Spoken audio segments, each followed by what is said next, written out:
worked out. Yeah, Figured out early, nice and we early. All Okay, right, okay. cool. Well, now that we're Nice, back up nice, and running on that nice. one, Big. I'm gonna go ahead and peek over at the patch notes real quick once again, so I can remember what we talked about because we talked about a Mm-hmm. lot before Yes, we the did. the stream started, and basically we kind of came to the conclusion that Ash got some pretty good buffs. Yeah. Gangplank is gonna be stupid late game if those actually end up going through. Gragas, Mm-hmm. Cassante were just like tickled and not actually nerfed because that's just how it is, or Yeah, as you called it, non-existent. That's what yeah, you called it. it's not a real nerf in my opinion. Like, yeah, it's equal done, right? But it's really not that big of a nerf. It's 1.5 seconds at all ranks, and it's one of his like least impactful abilities during lane. Yeah. So the extra 1.5 seconds on his equal down doesn't affect him too much because the big laning ability is his W to avoid CC and to protect himself against tower dives and to tower dive people, and his Q obviously. So Izzy's like his third best ability, and you're never really emaxing anyways. So the cooldown nerf doesn't matter too much. Yeah, and we were kind of also going over the other, like some of the changes to the items as well. Phantom Dancer, it's not that huge of a change. I mean, Yeah. that extra little bit of movement speed is going to be nice. It's the Attack speed, little attack speed. classic attack speed. Sorry, Yeah, the 5% 5% attack speed attack speed is buff. going to be great. Even though there's still the old classic of Cell Boots by Phantom Dancer. That's still Yeah. good. Now, the biggest hitter that I will just briefly touch on Mm-hmm. are finally the nerfs to Zeri and Yumi. Yes. We Yeah. Yeah. finally Yeah. got the nerfs, the dreaded two champions that are still the most obnoxious duo in the game, except Zeri's still in a good position, so it doesn't even matter anyways. Yeah, it's as a Zeri OTP myself. The champion's fine, but she's much harder to play obviously because you don't have 4000 HP plus a Yumi that gives you an extra like Yeah. massive amount of shielding and healing. So she's And she's killable now, but her damage is fine. So the champion itself is okay. Still more than playable. It just takes a lot more. You just have to actually have hands to play the champion now. It's not just completely overtuned. well, I mean, not only that, but her other lane partner, Melio, he got a little bit of a nerf too. So, Yeah. Mhm. I mean, I kind of feel like these series of nerfs were really targeting Zeri. Mhm. Both of her lane Yeah. partners, Yeah. uh, the Moonstone were newer. The what was the other one? Not front of life. The Echoes of Helia got a Echoes of mid patch. Helia, Yeah, Yeah, yeah. Echo's it got a hot nerf, fix. mandate nerfs, ardent sensor nerfs. Who even Lulu builds got a mandate slight amount of though? nerfs. Yeah, but with Zeri, it's really strong Yeah, actually. Okay, I so that's think fair. it's the biggest thing is a lot of the enchanter items got hit. Now Moonstone is actually like a slight buff in my opinion. It just kind of falls off. It's not as strong late game. Like the healing buff is just a flat 35% instead of 20% scaling to 40%. The shield is now flat 40% instead of 30 scaling to 40%. The target heal bonus on the same target is instead of 15% to 30%, it's now just flat 25%. So it's a much stronger first item for supports. It's just kind of falls off after level 16 and it doesn't fall off Mhm. by that much. So I think it's actually just going to be better in most cases. And for a lot of enchanters that were building echoes, they're probably just going to move over to either Moonstone or they can go Shirelias, but that's a little bit more of a support specific mythic in my opinion. yeah. One thing I always love to do, especially before we get started, is I love making parallels to pro play. So right now, we have pretty much, I believe, every region has started. The LCS started this week. Yeah. LEC started today, Yep. and LPL, LCK have been going for a little while now. I think LLA also started this week, and whatever. Either way, we're back in the full swing of pro Mhm. play of what is League of Legends right now. They're on 13-11, I believe. So we probably won't see very many of these changes until like Next 11 week, right? or 13-12, yeah, which will Yes. be next Yeah. week.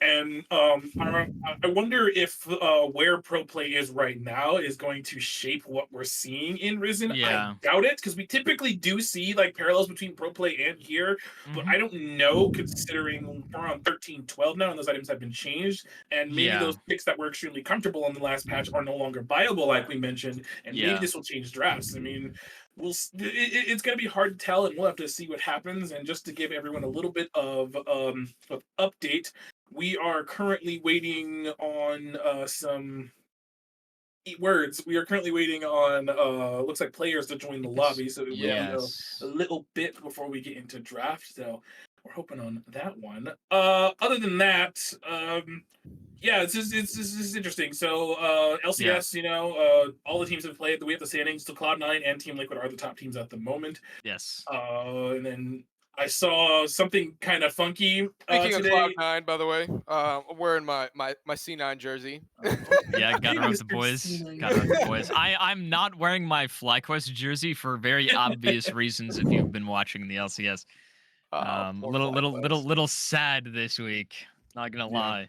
yeah, fair. Yeah, understandably so because it's rough. It's looking rough for them. And then I want Yeah. to comment on funky builds that have been coming out of pro play. And the big Yes. one, I think Bobkin started it, is the static Shiv LeBlanc. And Yep. Darter, you mentioned that you I did. Yeah. played against it, so go ahead and tell us about that. Yeah, I've played with it and against it, and it seems ridiculously strong as much as the Blanc isn't like best mid laner on the patch. Hmm. It's just the empowered auto does about 600 damage because of the Ooh, intense AP scaling it has. So a full LeBlanc combo just absolutely chunks. And since you have the bonus attack speed, it helps her in lane as well for CSing. okay. So it's just an all-around buff. Also, just the wave clear static shiv provides. The bonus damage to minions is insanely high. So even at just 2-3 items, it's about 1,000 damage to minions with one energized auto, which will fully one-shot a wave and deal like half health damage to super minions and cannon minions. So This it's is it's this is super on strong. LeBlanc, right? Yeah, on LeBlanc, Yeah. yeah. Oh my god. Because Let me.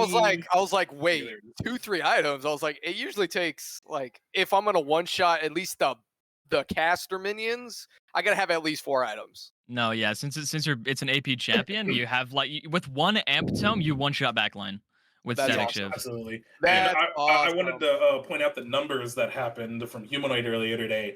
Hmm. So Humanoid dealt 6,875 bonus damage to Yeah. champions, which was almost a third of his total damage dealt that game. Yep. So pretty What? much living up to the numbers that is absolutely It's crazy. absurd. Yeah, it's So really strong. What? Yeah, static yeah. static shiv is very good on mages, and it's really good on hybrid AD carries. Like Kaisa, for example. I've tried out the static Okay. shiv Kaisa. It's so strong. It feels Okay. so good. I'm gonna have to run it. It Cause feels cause really good. Yeah. Because I mean before the patch dropped, I saw looked at the changes, saw what the community was saying about Mhm. the new hybrid Hmm. Kaisa build coming back into play Yeah. because of that tweak for her base AD growth, and I'm like, all right, Yes. cool, I'm gonna do it. Let's run it. That is ridiculous amounts of damage. Like, are you kidding me? It's crazy. Yeah. Oh my god. Yeah, it's wild, and and with Kaisa passive, like just the chunk with energized auto is crazy good because what it does is since you're building hybrid, like you said, your evolved W does a ton of damage, and the Yeah. energized auto will do a ton of damage, and you'll get your 3 evolves. Your evolve E is sooner because of the attack speed on Shiv. So yeah, it's just really good for all of your evolve breakpoints. Or team fight damage is higher. Yeah, it's just super good. Wow, that is awesome. It's part of the reason why she's like 50% win rate or 51%. After like last patch, she was 48%, and she jumped up 2% with the shift changes this patch. Oh, that is crazy. Yeah. But as much as I would continue to love talking about this, it looks like these two Hmm. teams are finally getting ready. I guess we had a couple of late last minute subs, if I'm not Yes. mistaken. Yeah, it looks like they're So going to lose 2 bands. Yep. so PXL, I think is gonna lose 2 bands if I'm correct, right? Yeah, I I believe will that's the rule. double check. It should be any emergency substitutes will lose a ban for any game they play in. If they're considered emergency subs and not late substitutions, it's 2 bans per sub.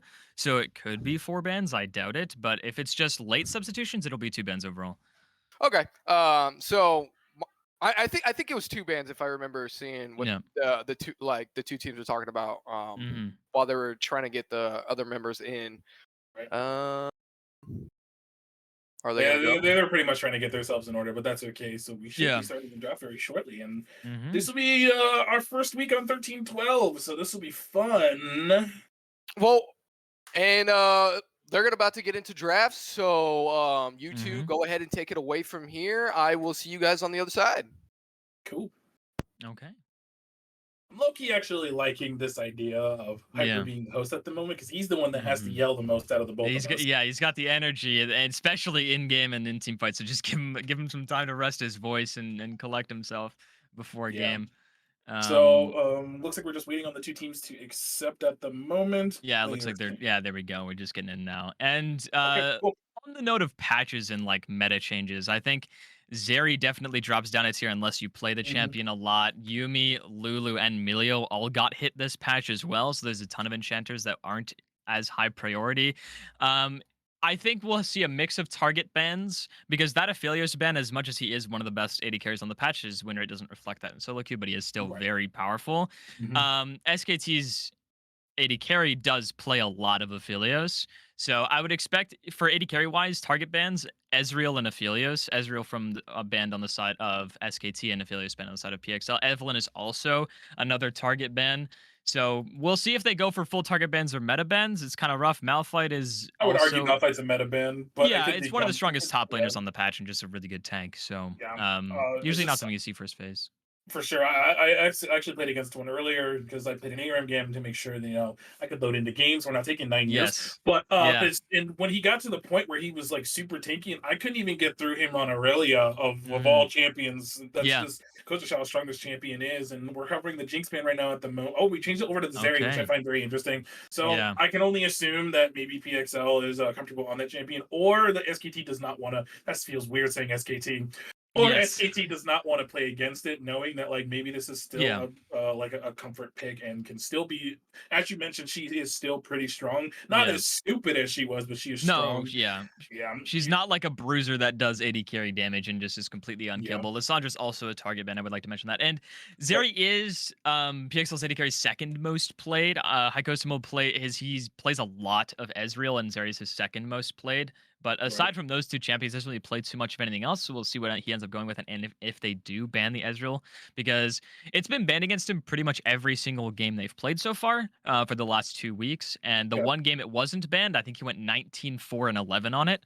The So left. I'm Okay. surprised it's not banned. I wouldn't be surprised if they first pick it, I because Ezreal mean, Blind is pretty strong. There's only a few yeah. answers you really have into it That at the and moment.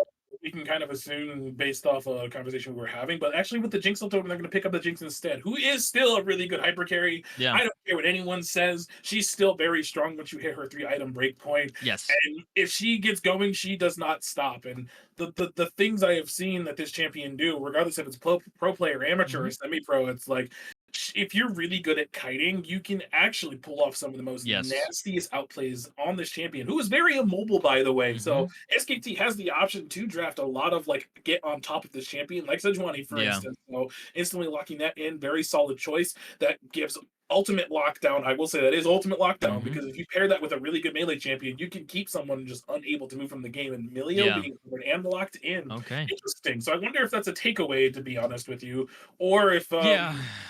yeah, because I mean, even though yes, he was nerfed, those little things that he has is still really good. Morgana I is believe that's Morgana jungle. It is one of wow, Bunny's most played junglers. I think it's his second most played actually. yeah, And the other looking one at the being cover. Belveth. So I'm not surprised seeing the Morgana, and I'm pretty sure that is going in the jungle. It's not the greatest pairing with Jinx. I think Morgana's support Mhm. is very weak. At the moment, there's a lot of things that counter it, and it's not sort of the thing you'd be picking into Milio. What I was going to say is the Milio is definitely a denial because Jinx Milio is definitely your strongest lane pairing at the moment. Yep. The only other options really being Lulu and Yumi, both of which have been nerfed, and the Milio nerfs aren't that big. He's still very strong. I would expect Lucian to be picked here for the bot lane.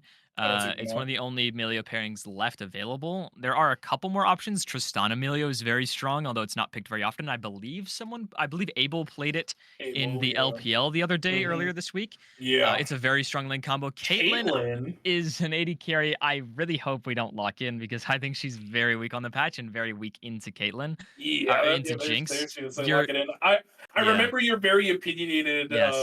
very opinionated rants about Caitlyn in week one specifically, Yeah. because when Caitlyn got online, yeah, it was the game was already basically over. Up till Yeah. that point, she was pretty much just kind of like a over glorified super minion, just dealing Mhm. out damage where necessary, but unable to actually like Yeah. get super involved in fights.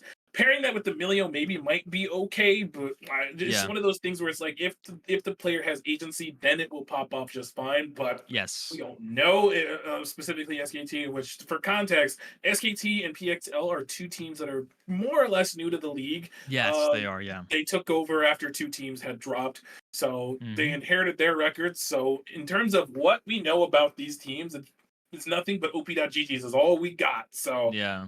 it's gonna be a fun time for all of us. And as we're going over back to the second phase of bands, we got Vladimir, counter pick being Hmm. taken away.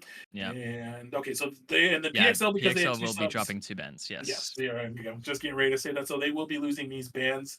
I'm actually surprised they didn't do that as like the first two, but if that's what the I players think. agreed on, then who cares? Yeah, I think dropping your Ben's second phase is definitely better in my opinion because you want to Hmm. have your like OPs banned out so they can't blind them on, especially on red side, just like your Yeah. big target bans you want to get rid of, and then once you see things you're really less worried about the second phase bans because you can at least counterpick one lane since you are blue side. On the topic of these two teams being new to the league, SKT is inheriting a 0-3 record, so even though it says that they're 0-3, they're not actually 0-3. This will be their first week of games. And PXL has played the last 2 weeks, and they're 1-1 in those 2 games. And they inherited a 0-1 record after week 1. So that's why they're sitting at 1-2 at the moment. Yep. So pretty much to get everyone caught up to speed. It looks like they're bending on the trundle. I'm assuming that's just for just probably just the speed running the ban phase, because they probably looked Yeah. before and made sure that no one played jungle. I mean, you can already Hmm. assume that it is Yeah, based on Sejuani in their the lineup, jungle. I actually don't think they lose two. I think they only lose one ban because there's only one substitution I see, and it is their AD carry. Looking at it now, Is because it Zapu is okay? playing instead of Hycosmo, but the rest of their main lineup, main roster is playing, I believe. Okay. Oh no, Toasty Boy's also playing, so they do have two substitutes. So they might that Trundle ban might just be a throwaway ban. Okay, fair enough. We'll Probably just see. to get through it faster. So hope Yeah, maybe in client they'll probably pick two random champions that no one's yeah. playing and just eat them out the way. But anyway, so Renekton being locked in, Mm-hmm. very strong with the Yes. Sejuani. It helps her proc that passive way faster Mm-hmm. if he has the empowered W, I believe it is, and it could pretty much provide a lot of burst damage. However, this is into the Ornn, mind you, and Ornn is a pretty good Yeah. champion at stabilizing the lane for himself, Mm-hmm. kind of turtling and playing the long con game, as I will call it. And oh my goodness, the Hecarim insta-lock. Okay, so maybe that is not Morgana jungle after all. Okay. Um, Well, I I would hope it is. I don't think it is because looking at it now, their Bunny is playing top lane for them, not playing jungle. So they have a substitute jungle. Zapu's playing jungle, and Toasty Boy is playing AD carry for Hakosimal. So yeah, it probably isn't Morgana jungle, which makes me like that pick a lot less personally. Because I don't think it's very good into Caitlyn Emilio because Emilio gives her bonus range on top of her already having 650 range.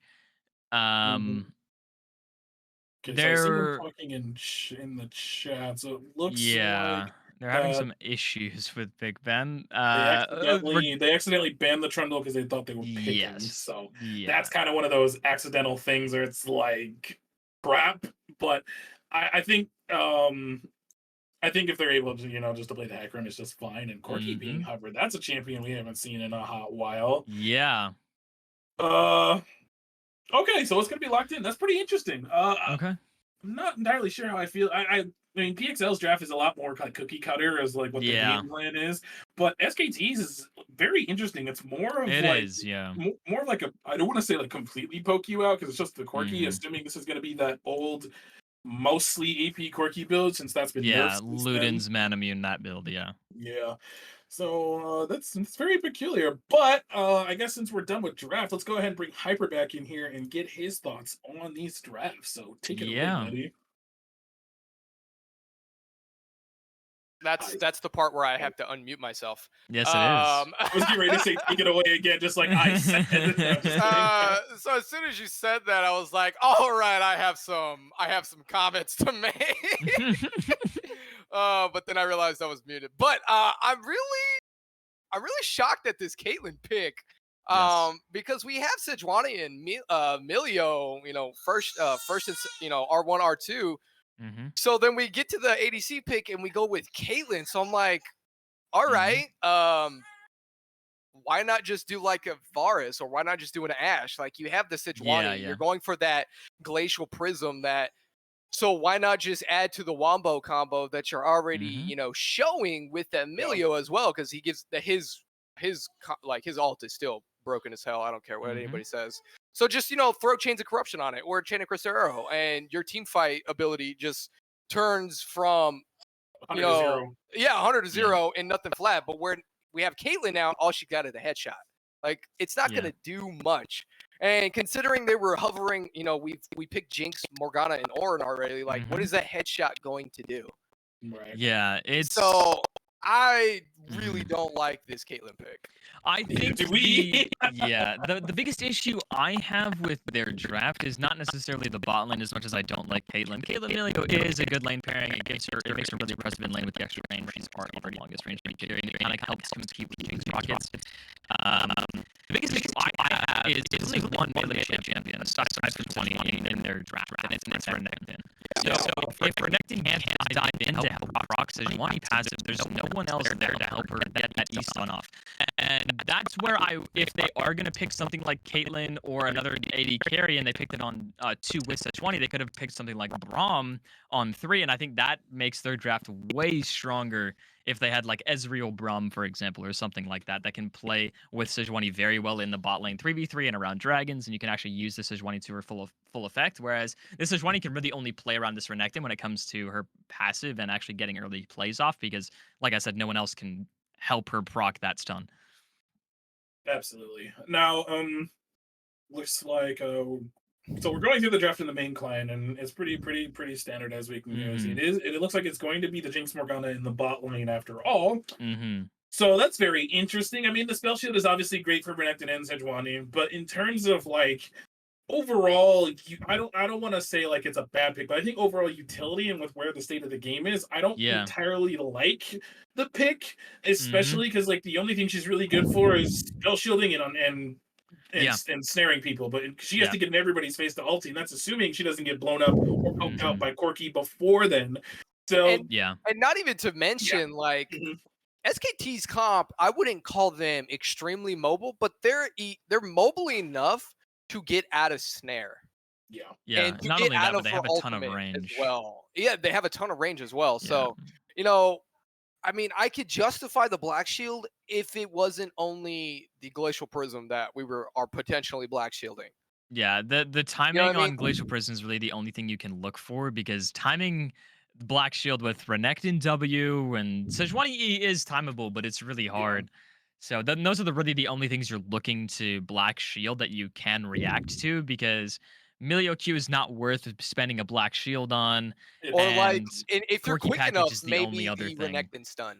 Yeah, yeah, it's not telegraphed a lot. You can react to it. It's very tough to react to though, but yeah, it's not the sort of thing that you're going to be seeing a lot of, unless it's the Glacial Prison and throwing it onto the Jinx quickly just so you don't have to burn Cleanse, for example, which I don't think she'll need to take in this game, because I would again, take cleanse. the only thing you're really cleansing is Glacial Prison, and I would trust my support to Black Shield me, or I would just build Gale Force and dodge it. But that's me. Okay, that's You fair. should take Cleanse in this game, just Or because the just only way you die is getting hit by Glacial Prison, and if you have Cleanse, then you really can't die in a team fight with how much range you have, and you can and it makes it really easy to play, especially with the front line you have and the dive that you have with Silas or Hecarim. You just yeah. have a bunch of natural peel. Yeah, So I Jinx should mean, be very and safe. I mean, we're talking about the picks we don't like. Can we Hmm. talk about this Silas pick, because Yeah. he has got some pretty good really good ultimates ults. at his Yeah. disposal. Aside from maybe the Renekton ultimate, I could see a world where that's I justified. Yeah, Just Dominus is a yeah, very powerful ability. It makes I him could very tanky with the I AP could see I ratios. could see where that would be very useful, maybe in like a Hmm. 2v2 Yeah. scenario. Yeah, But in a team fight scenario, I'm definitely gonna be looking for Corky Package. I'm gonna be looking for the Miliol if I need Hmm. it. I'm gonna be yeah, looking for the Glacial Prism. Hmm. So Silas has got at his disposal some team fight turning ultimates. Hmm. Because let's say, Sejuani throws Glacial Prism, Silas takes it away from her and then throws it throws back. it right back at him. Throws it back. Yeah. Yep. No, Yeah. that is seriously one of That the is sickest things. that is the I love Silas because he is the embodiment of the Uno reverse card. Yeah. No, you. Yeah, Yeah, the but only complaint I have with Silas, as good as it is in this draft, is Mhm. they banned Malphite, which is like the premier. If this champion's in the game, Silas is Counter, super yeah. strong. Yeah. Still, it's really good. Dominus, like I said, is very strong ultimate, especially when the ratios are converted to AP for Silas. It makes him extremely tanky. Yeah. Milio ult is very powerful as well. As you mentioned, it's an AoE cleanse, AoE heal. The only problem I have with Glacial Prison being stolen is they have Emilio Ultimate, so if that's Yeah. available to them, it doesn't really do too much, unfortunately. You can use it for pick potential, though. If you can grab Glacial Prison in like a top or bot side 3v3 or 3v4, and then use that later on to find a pick onto someone, that's definitely where the potential comes in. But yeah, I honestly think Renekton Ultimate and Emilio Ultimate are the two best ultimates he can use in this game. Dragon Soul time, boys. So we It got is, about a yeah. minute, less than Ooh. over a minute. So, I mean, me personally, I'm gonna be boring and kind of hope it's a Mountain Soul. I'm kind of gonna be boring with Okay, this yeah. one. Um, Uh, I, I hope it's Hextech Soul because there's a lot of champions that can utilize Hextech Soul passive, and it makes team fights really interesting. As well as I just like Hex Gates. It opens up a lot of different plays. Okay. I'm gonna be on the other side of boring. I want a Cloud Soul. Mm, A lot of movement Because speed. That could be I good. I just want to mm. see Silas stealing ultimates all game. That's Yeah, all that cooldown Fair is enough. reduction definitely helps. Yeah, I just that's exactly what I want to see right there. Just Silas taking ultimates every other team fight. He takes a new one. yeah. Or he pulls the Axiom Mark stupid bug where he throws two ultimates in the same team fight. Wow. Uh, that would be hilarious. But until then, we're gonna get set up, and we will see you guys in a short little while.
What is up, everybody? Welcome to game one between these two teams, PXL versus SKT. Not that one, but a different SKT. And we are getting on the Rift right now.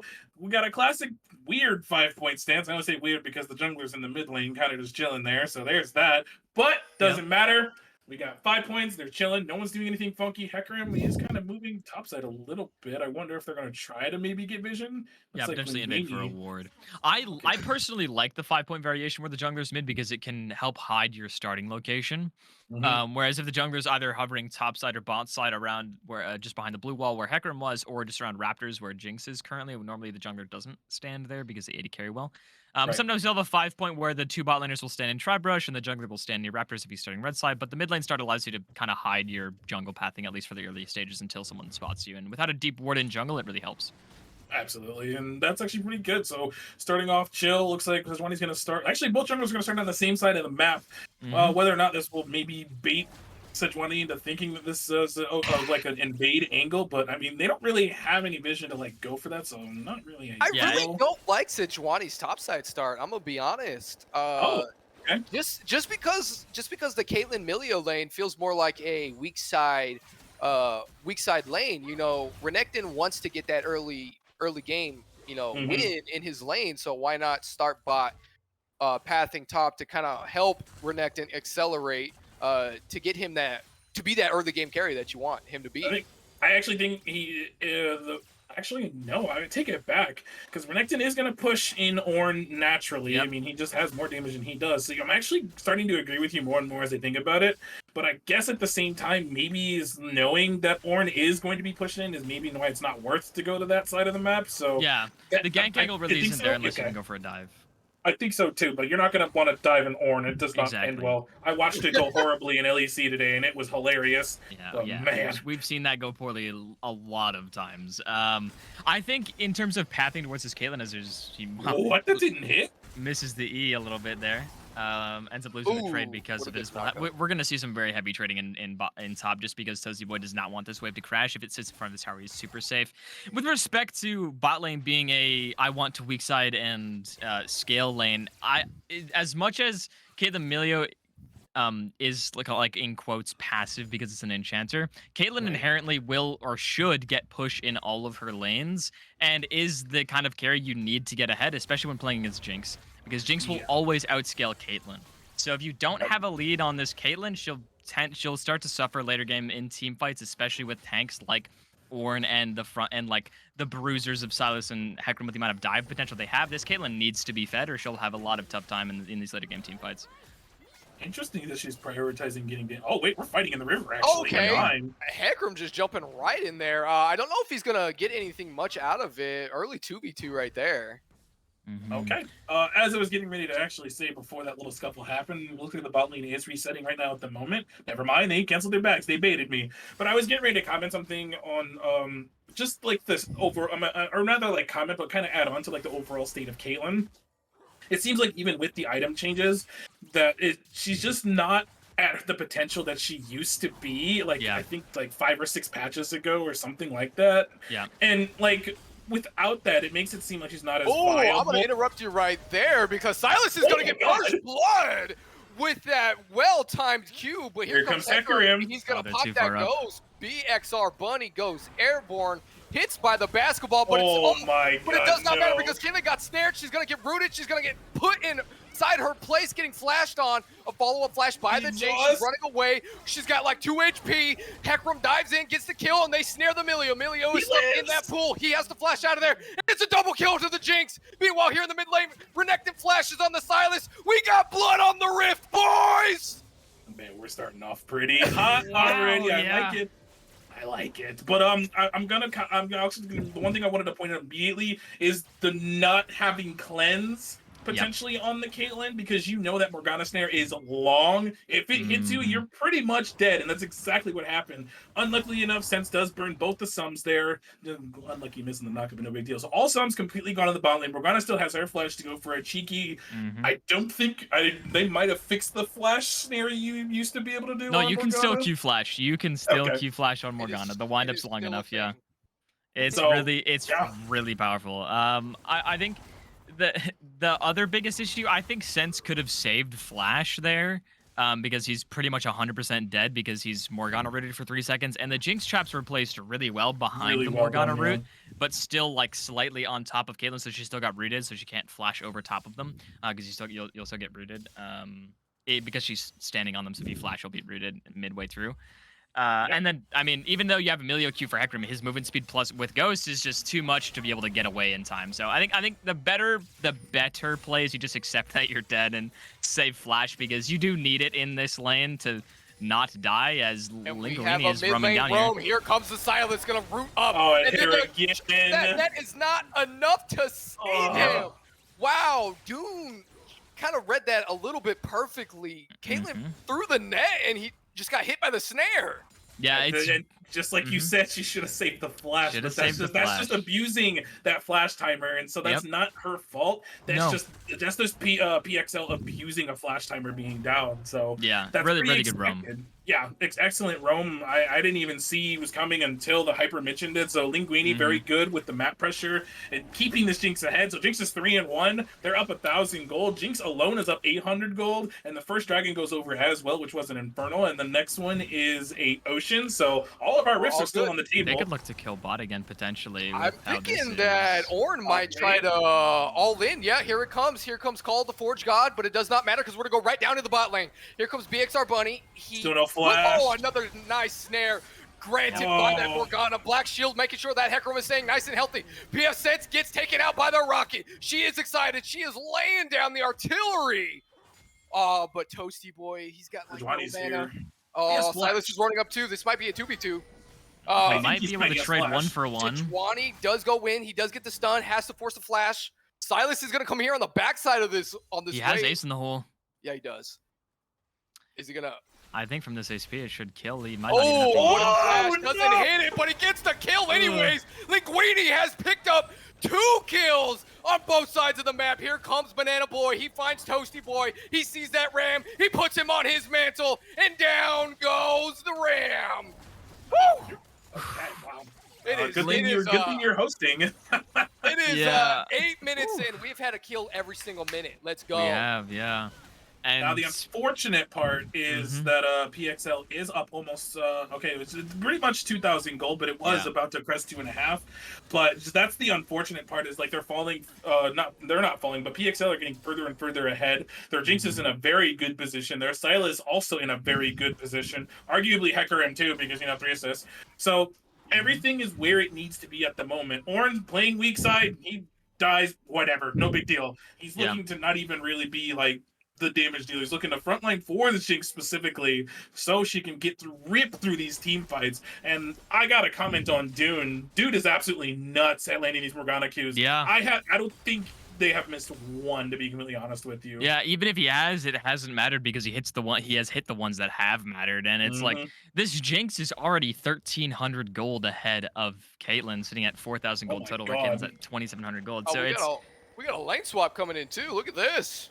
We're going back to season 5. We do. Let's go. Swapping up for Herald is super strong, especially when you have this much of a lead in bot lane. Even if you can force the 4v4 really easily, it looks like they're going to try to do that right now. When we will see a couple more kills. Like you said, the snares land when they matter. There goes the Milio. Hecarim rushes right on in. Gonna get stunned. Oh my god, the chain CC is just too unbearable. Double kill for the Sylas, and PXL claim the Herald in the end. I don't know how much CC that was, like how long that CC chain was, because that was obnoxious. And they know where their advantage is. They called up their bot lane, like, we can take this Herald, probably break open the tower somewhere. And I think Caitlyn's dead. Oh, never mind. Has to burn both summoners just to save her life. And again, speaking of abusing timers, that's definitely something you can look to abuse again. And that chain CC lasted so long, partly because of the stolen Glacial Prison from Linguini. Just at point-blank range, you can't really dodge it without flash. So as the TP goes back into the mid lane to try to catch this wave so they won't give over any more plates, I would assume this Herald would go bot lane because they can just crack that tower since it's only 3 plates left. If Ornn will swap back top, which it looks like he will after this wave crashes. I think this should make it, oh snap, but this should make it low enough for Herald to come by later, but 100%, yeah. Milio is dead, I'm not even gonna lie. Toasty Boy might be dead as well. Oh, he's shielded! Oh! Okay, so Caitlyn does get a kill back, and also Linguini will get a kill under the tower as well. Gorky is here. It appears that we have lost Hyper, so I will go ahead and take over for the meantime. Ace in the hole gonna go towards the Sylas, but not do very much damage. And at the, all right, are we relaxing now? Are we relaxing? Okay, so teams are relaxing. It looks like Hecarim is up top side currently at the moment. Going up the wave there. I mean, Ornn did just die, so clearing that out, backing, gonna reset. I don't know what Bunny is building at the moment. It looks like it Triforce, I believe, if that is correct. Does that look about right there? Yeah, I would assume so, yeah. It should be with those components, and it is the best mythic for Hecarim in my opinion right now. Okay. As speaking of, we're gonna get another fight in bot lane. It looks like Sejuani's gonna throw out the Glacial Prison, goes onto the Morgana, and looks. Oh, dude, will pop the stopwatch. Stopwatch by Morgana there, but it does not matter because Essie Sanch just annihilated her as soon as she went golden. Yeah. We're gonna have a trick. Oh no, he doesn't know. Face check him, no. Yeah, Sejuani's tanky enough, it won't matter if Bunny goes for this. It's a little bit risky. Does have all. He's trying to drop the Herald, it looks like, just to get some gold back onto the Jinx after that kill went over. And that stopwatch is not the sort of way you want to be using stopwatch because you're almost nearly 100% dead there. And by pressing stopwatch, you're just guaranteeing your fate because you're just letting those 3 people stand on top of you. You might save Zapu's life, but you're definitely costing your own and costing a stopwatch. Man, Linguini's just going to ult it mid. On this Silas is just bananas. He's getting these angles just kind of perfect. Yeah, the Herald is going to be dropped here in the bottom lane. It should take the tower, 1400. Yeah, it should take the tower. It'll do enough damage. So yeetily deedily yeet, and the tower is gone. First tower does go over, and Ocean Drake is started also as well by the Hecarim. This Silas is 5-1, and with Everfrost, and I am going to look at the gold lead, and I am grossed out because that's 1400 gold. So the second Drake will go over to PXL, and we are kind of peering at the moment. All right, let's see what soul it is, and it is a Cloud Soul, so Hyper gets the soul. Okay. Let's go. I'm just too good. I'm just too good. Yeah, if the Drakes keep going over to them, Hecarim with Cloud Soul is extremely scary for this team. Out of curiosity, real quick, Hyper, how many Dragon Souls have you gotten right since we've done this? This would be my 3rd one. I think it's 3, yeah. Yeah, I've gotten one, and I've gotten one at least every cast. Yes. At least. Yeah, I missed all of them in week 1. I think I got 1 last week. I think it was the Hex Soul we got right last week. Yeah. You. So the one we got right was one we collaborated on. I like it. Group effort. Oh man, so yeah, you were saying that Hecarim is going to be pretty gross with Cloud Soul. I mean, with that movement speed and the ability haste as well, with Triforce on top of that, this dude is to melt through. Pretty much get free access to all 3 of the squishies, I will say. Corki, Caitlyn, and Milio. I mean, not going to blow up the Sejuani for obvious reasons, but that's not what he's looking for. They're going to fight mostly front to back, more or less, I would assume, because you have Sejuani and Renekton looking in the front line, but if Hecarim and Silas can get in the back line, it just really Jinx is going to clean up everything else in the front. Yeah, that's exactly why you pick an AD carry like Jinx, is because it doesn't matter if there's tanks in the game, because she can do damage to them, especially with the Kraken Slayer. It was a little bit weak for a while, but it did get buffed, and it is one of the strongest first items for a lot of ADCs. Jinx in Oh my god, he predicted it. Linguini predicted the sidestep. I didn't think he'd get the kill there, but he hit the E. Right here in the mid lane because we got a fight going down. As Sense is just laying the barrage down on the dune, but BXR Bunny is going to get caught out just a little bit. Onions is the front line. The Glacial Prism lands. Caitlyn picks up a kill, but the TP is still coming right on in. It is now a 4v2, probably more like a 3v2 because that Sejuani's health bar is so low. Insane. So insane. It's kind of unlucky that your camera actually panned and wasn't in the bot lane to watch Linguini absolutely predict a Banana Man's sidestep. It was probably the nuttiest thing I've seen the entirety of this week, but that's also because I've watched much pro play this week, so I'm just gonna give him credit. It was actually pretty nutty. But pretty good damage onto the Morgana, but I think Morgana will back off. No, she will not, as I'm looking at the mini-map. But Silas is in the cut, so will they collapse onto him? Looks like he's going to get jumped on, too. Here comes 4 members right down into the river. Banana Man laying a little bit of the barrage. Oh, no. Like when he picks up that Glacial Prism. I can't catch him. I feel like it's more of an escape tool if they continued. Yeah, if they commit for that, it's definitely way too deep. They don't have the CC that they need. Emilio ult is down, Sejuani ult is down as well. So if they try to go for the dive, you can potentially trade 1-for-1, which is not something you really want to be doing in a 4v1 situation. So just let him, just chase him out. Take your vision if you want to get it, and Banana Man is going to get collapsed on again. He TP'd behind him. What insane Glacial Prism locks up Banana Man. It just...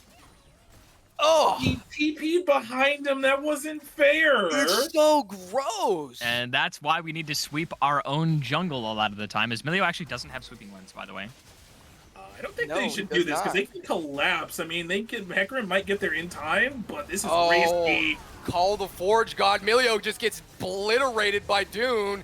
We have two fights happening at the same time. Renekton's on the back line, but it does not matter because Toasty Boy is just getting pelted by Caitlyn autos. The snare lands onto the Sejuani, and she is just gonna get triple teamed all the way to the fountain. Jinx is now 5-1. Renekton 2 deep. Yeah. Oh no. Yeah, he's running towards the wrong base. Bunny's there to pick him up, and that's a 2 for 0. Although the consolation prize for SKT is they do get the Herald. But not exactly the fight they were looking for, and definitely not the outcome they wanted, as they're also going to most likely drop this mid-tier 1 as Caitlyn doesn't have the wave clear just yet to deal with it. Binding goes wide. Yeah, Binding goes wide. The zap does land, but it won't be enough. I was actually watching Silas most of that time, and he was waiting for like an angle to get on a Corki, and he's bathing down towards him right now. Oh, he's gonna do it again. Linguini just finds him as he's channeling that back, roots him up, bursts him down. Does he land the hook is my question. Oh, but he's gonna get pincered by Essence Sense. Essence Sense goes down immediately. Silas is just too OP. All 4 members of SKT are here to try to stop this Silas, and Gwynny flashes out of there, and he is a criminal.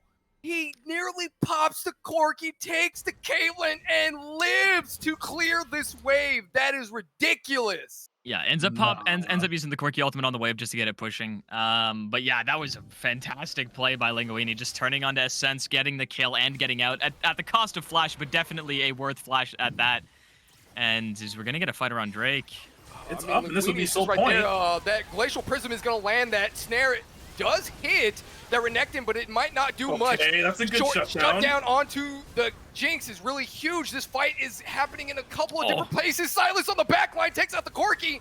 The snare onto the Renekton might not do much. Linguini is 1v3 now. Here comes Call the Forge God's going to slow up Renekton. Renekton is such little HP. Linguini picks him up in the end, and they have claimed control of the river. Linguini, change your name because you'll put this team on your back as he's going down to Cobra Strike. He gets a triple kill. We might get a penalty here, boys. I don't know. That trap was just so good. It would be unofficial, but I'll take it. Oh, that trap was so good. Stopped him in his tracks. 100%. I mean, he does have the ability. He lands the stun. There's the quad. Here comes the TP from another member. Oh, but Linguini's going to back out. Orb picks up the kill. Caitlyn goes down. And Corki just saves the wave so the tower doesn't go down. Meanwhile, their jungler claims the dragon. Oh my goodness, what a play.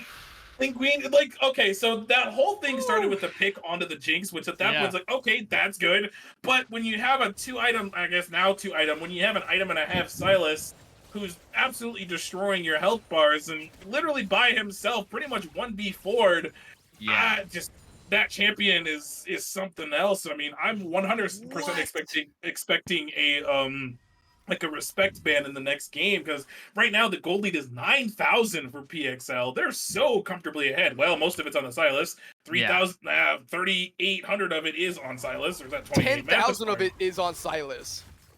All of it's on Silas. That's all that matters. That is ridiculous. Yeah. And they're just doing no damage to this Ornn. I mean, of course not. He has Jack Show, he has Sunfire Cape, and Sunfire Aegis, and he has Steel Caps. He's going to go for the 1v2 to try and stop this Herald charge. Oh my god, he stalls for enough time. Here comes the 2v2, gets a nice stun and a knockup. Onions' health bar is getting obliterated now because of the arrival of the horse. Super Mega Rocket takes him out, and they fall. They drop the Herald, try to take that top tower. Does not matter. Rotate to the Baron. PXL are putting on a clinic tonight. Oh, he's gonna dive him here. Please stop. What a stun, what a root, what a burst, what a kill, Linguini. Give this man the trophy already. Yeah, I don't even know if respect banning Silas is enough. I think part of it is the Silas into Corki matchup is not easy for Corki early game, but it's definitely not 13-1-2 bad. as he will grab the tier 3 bot lane tower as well, and should escape with his life. He doesn't have flash, but he can steal Glacier Prison if he wants to in about 20 seconds time. He'll walk away. They'll get the mid lane tier 2 as well. Yo, Dorado Gaming, are you watching? Yeah, I mean, take notes. You said it, Silas is good in this game. He has a lot of different ultimates he can take for different reasons.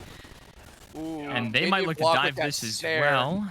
That was a minion block with that lane. snare. If that snare lands, that fight takes place. And I think Linguini is PXL keeping bot. They're 1-3-1 right now. They're definitely strong enough to do so. Linguini can hold 3 and bot by himself. They have to at least stop one of these lanes, and I don't think they'll be successful in doing so. I'm gonna be honest. Toasty Boy is I feel like Linguini can hold 4 if he wanted to. Really nice snare by Dune right there. Sense, I don't think should be trying to take out Toasty Boy right here. I don't think that's the call.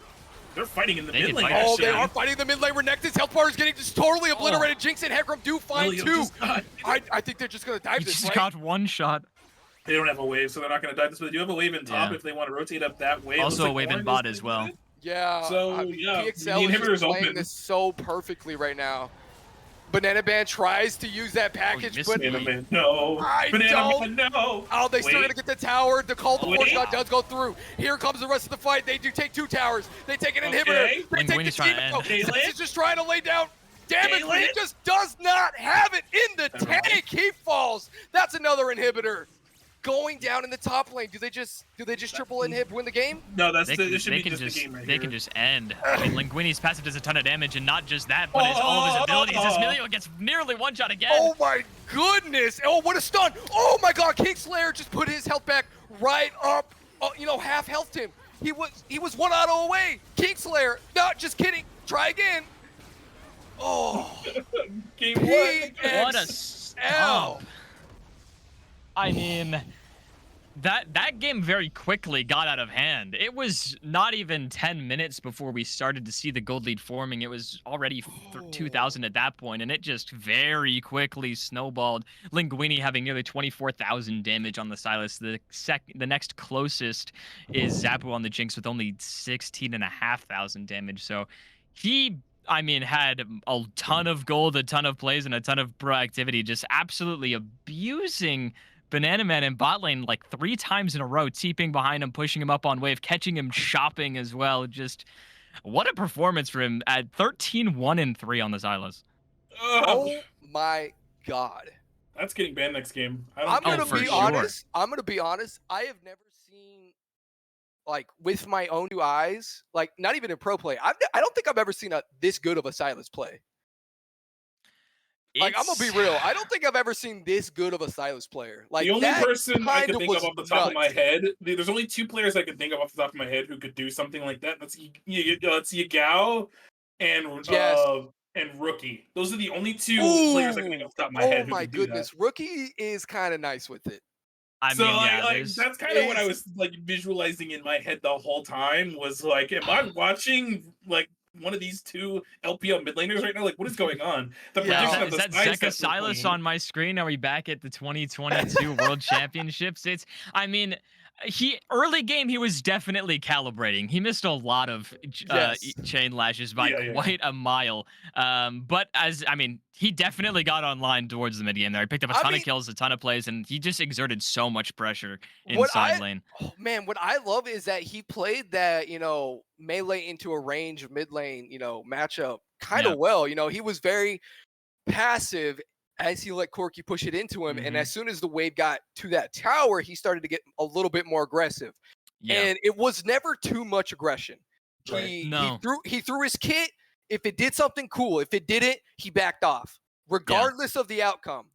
Yeah, he definitely saw the highlight reel a couple times, but didn't go for it, like the 1v4 in bot lane where he escaped through river and the flash down towards after getting the trade kill on Descents. Didn't end up going for any more than that, so he really knew his limits really well, even though he was that fed. A lot of players, when they get that fed, really tend to go off the rails and go a little bit too far and end up dying for it and giving over shutdowns, and he only died once that whole game. Just really dominant performance all around. Really dominant, and just really dominant performance by the team as a whole. Their top laner Orange just really played that matchup really well. He got to that mid to late game, and then he just didn't die because you couldn't do enough damage not only because you couldn't do enough damage, because, you know, Caitlyn could pump the damage out if she maybe had another person there to help pump the damage. But we have to worry about Jinx, you know, sieging our mid lane. We have to worry about Sylas sieging our bot lane. Like, how do we divvy up our damage numbers to stop this inevitable onslaught that we are facing? And it was just, incredible across the board. That's all I'm going to say on that. Yeah. I got nothing either. I mean, I honestly think they banned the Sylas in game 2 if they're going to draft something like that last comp on the side of SKT. So I mean, either you draft really bad ultimates for Sylas, or you ban it and then run. And I know this is going to sound very flamey. I mean, you ban the Sylas and hope he isn't just as good with the Yasuo. That's all I'm going to. Okay, and then one mildly flamey thing I will say is do not pick the Caitlyn again. The champion is bad. Yeah, they didn't use the champion to its strengths. I mean, we saw the lack of damage it had late game. As much as she was down in gold, so it's a little bit less the champion and a little bit more the gold differential, because it was only a 2-item Caitlyn with Storm or Gale Force. They didn't use the laning power of Caitlyn Melia to its full effect, because we saw Zappa go 4-0 on the Jinx during lane phase, and that's not how you want that lane to go. They might think that that was just a product of the ganks early, the blowing the flash, getting abused too much, and they might not think it's the pick, but I personally think there's a lot better options you can go for to give your AD carry more agency in the lane and late game to kind of do more with, and because Caitlyn is very one-dimensional, especially in lane phase, and if you get caught by that much change CC, she's almost always 100-0 dead, because she doesn't really have anything aside from net or flash to get away from it. I'm good though with my thoughts on this game, because that same.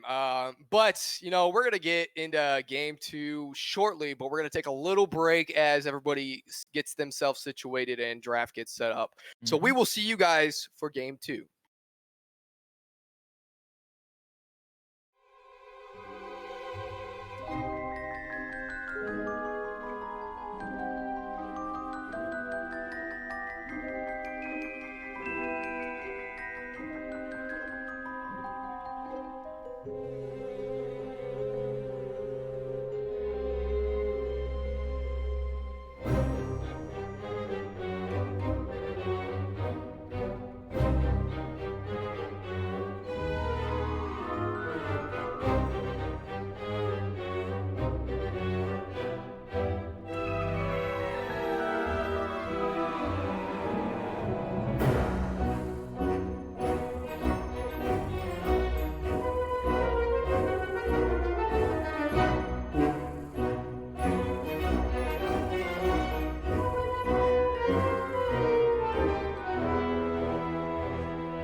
Oh, I mean, all right, ladies and gents, welcome back to Risen Esports here in Unstoppable, because Sylas definitely showed us why we cast Unstoppable because he Yeah. literally was unstoppable. Like it was kind of nuts. Yeah, I'm gonna, just a I'm little bit. 14-1, no big deal. Just a little. Yeah. 13-1. And as much as we're talking about Linguini as we should with that performance, it's not just him. Just their whole team just ran over the whole match from start to finish. Like yeah. they The bot they lane too, yeah. they piled up a gold lead really quickly and kept it the whole game and never took their foot off the gas when they had a lead. They just completely pushed their lead, took every single objective on the map that they could, Mhm. and only gave over one mid tower because they took Baron and gave mid tower for it. So other than that, they nearly had a perfect game map wise and only a few deaths across the rift. Yeah. Well, let's see what they get. What we have store for game 2. I couldn't even think of my words because we are getting into draft. I will see you guys on the other side. And speaking of draft, the teams have switched sides. So SKT Yes, is on they blue have. side this game, and PXL is on red side. So Yeah. just so everyone is caught up with where everything currently is, I think on my screen I'm the opposite. So red side should be over here, and then Yes. whatever. Anyways, so as we continue on, I wonder if we're going to see any adaptations from SKT after game 1. So Yeah. looks like actually so far it looks like no, we're sticking So to far, the bans are the same same. bans, which is interesting, Yeah. especially because the Malphite ban is still coming in. And funny enough, we were talking about how Malphite is kind of an ironic ban because Yeah. that's like the pick you pick into pick Silas into, yeah. and they're gonna go with the Okay. Morgana ban instead, actually. And All it right. kind of makes sense. It kind of makes Yeah. sense actually. Their support was very, very good on it. As I look at the name real quick, Dune. Yeah. Dune is very good Dune, on yeah. it. Absolutely landing all the saves needed, and the Jinx gets banned away too. So not Okay. willing to give that over. So I think these teams are prioritize the Jinx pretty heavily. And now with that, Yeah. Zeri is open, so there's that. There's an option. I mean, I Yeah. guess there's an option on your side. I really dislike Zeri on B1 because there's a lot of things, namely Vi, for example, and like Lucian Nami, Lucian Milio, Draven Milio, Draven Nami, Misfortune Rel. There's a lot of lanes that counter Zeri, especially with her power being decreased. Because before you could get away with it because of how strong the champ was, but now that she's back down to less than ideal power levels and all of her best support pairings are nerfed, it's not really the same kind of blind pickable AD carry. And they do pick Maokai on B1, which makes a lot of sense. Their top laner plays a ton of it. Yeah. And really good strong jungle pick, really strong flex in general. Trundle pick to counter it. Trundle, after only seeing one champion, is a little bit interesting. Normally, you only see Jhin with it as well. It's interesting. Okay. Jhin blind is another one of those AD carries that's usually not seen very often, just because there's, again, a lot of picks that can be played into it, namely like Twitch, Draven, Samira are 3 off the top of my head that are definitely good in lane against Jhin. Jhin is very strong right now, don't get me wrong, but it's not the sort of blind pickable AD carry that you're looking for. And there's Twitch, yeah. being hovered. Okay, we talked about Twitch before the stream actually started. Yep. Is that Twitch is actually a lot more broken than people think, and they actually go ahead and do lock him in. And we were talking about like what builds that he should go, and you had like a very like cool formulated like what you should build for each certain situation. And I'll actually ask you that question after draft is done, where you think the build path should go. And in terms of who they're probably going to pair him with, I assume you pick an enchanter like Lulu here. I don't see a reason to not do it. So unless they decide to kind of go full BM and go like an engaged support, and that's good for them. And yep, there's Twitch Lulu just as expected. Now on the other side, I think you do have to pick an engaged support for Jhin. I think Jhin fares better with engaged supports personally. Yeah, it's all opinion based, so don't flame me anybody. But I prefer Jhin with an engaged support, but they're going to go ahead and pick the Ornn instead. So they're sticking with they're taking away the Ornn actually is more accurate because SKT played it last game. Yes? No. PXL is sticking with the Ornn. Yeah, just kidding. They're picking Ornn on R3 like they picked Ornn on B3 last game. I think picking their support there would be much better because dropping support, especially when you have an AD carry like Jhin, who really only has a select few top tier support pairings, namely Leona, Thresh, and now because Rel is so strong, I think Rel Jhin can be quite strong as well, just with the amount of CC that she has and set up for him, and she also has a ton of damage. I think those are your 3 premier supports you're looking for, and not all of them are playable into Twitch Lulu. I think Leona is really your only option you have in this game because you can't really play Braum with Jhin. They're going to ban Nautilus. It's another support that I didn't mention because it's really tough into the Lulu. Just because anytime Nautilus engages, he just gets polymorphed, and Twitch can really pump damage very quickly. So if Nautilus does fumble the engage, it can be pretty rough into a champion like Lulu, but they do ban it. Yumi ban is very strange. I'm assuming that's Throwaway their ban, yeah. throwaway ban because they are still dropping one ban. At least I hope so. I'm gonna throw this out there, and I know Lulu it's mid. very unlikely. I was gonna say Machine Yeah. Gun Lulu mid. That Yeah. would be. It's a faker classic. It's Lulu mid is definitely still like playable. It's very hard to pull off. Yeah. Banning Karma. Jin Karma is a classic Jin pairing. I personally hate Blitzcrank. Jin Karma.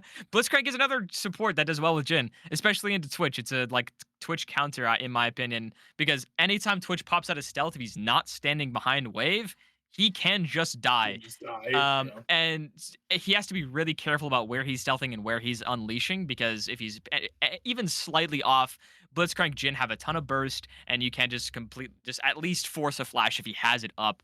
Annie, very strong blind mid. There's very few answers into it. Oh no, Aurelion Sol is different. Flipping to Aurelion. Okay, that's interesting. I think Annie is better for them in this Yeah. particular draft because Aurelion Sol does have he doesn't have a really tough time when it comes to like 35 minutes, but he can be abused by supports like Blitzcrank if they get their roam timings off, and really you can put Aurelion Sol in a tough position. I think Annie's much better at escaping ganks and escaping roams. Yeah. And when you have like Trundle Blitzcrank already, if they do end up going with something like LeBlanc or like Ahri in the mid lane, Annie's much safer. Camille is a classic Ornn counter. The only other option I would go for is Gwen, but when they have an AP jungler, they have an AP mid, and there's LeBlanc I was talking about. Is this it? Are we gonna get it? I would assume it's Shiv LeBlanc for two reasons. One, it really helps wave clear against Aurelion Sol and prevents him from just AFK pushing you under tower permanently, because LeBlanc has to burn a lot of mana normally to burst the wave and to actually keep up with wave clear for Aurelion Sol, and you want to be using your spells for wave clear. With that said, I want to bring Hyper back in to see what he thinks about these picks. I personally like both of these drafts better than last game. Me too. Take it away, Hyper. Are you muted again? So no, I was He's trying back. to find my words on that one. So I do like the drafts a lot better than we had last game. I'm trying to wrap my head around this ASOL pick, because I think the Annie pick would have been a whole lot better, like you were saying, Darter, a whole lot better just with their comp, not even her playstyle, but just the comp as a whole. Because you have the Twitch, the Maokai, and then when you factor in that Camille, you look like you're going for this like, pick comp and like really bursty comp. Hook shot over the top of the wall, followed by an Annie stun, Maokai route, or Twitch coming out of a stealth, unleashing, that spray and pray. That's all like really burst pick comp like style, and flank style too. ASOL feels more of that like wombo combo, blow you up in an extended team fight kind of. You have a Camille, so that's I can see why that would go good with that. So but you hold somebody down. Who are you gonna hold down? Trundle are your two options. Yeah, the only option you really have for the Hextech Ultimatum is LeBlanc and Jin.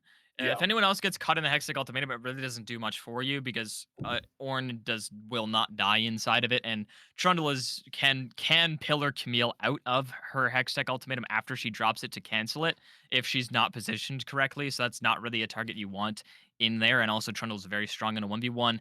With respect to their comp being more pick heavy and Aurelion still not really fitting it, Twitch and Maokai do team fight very well.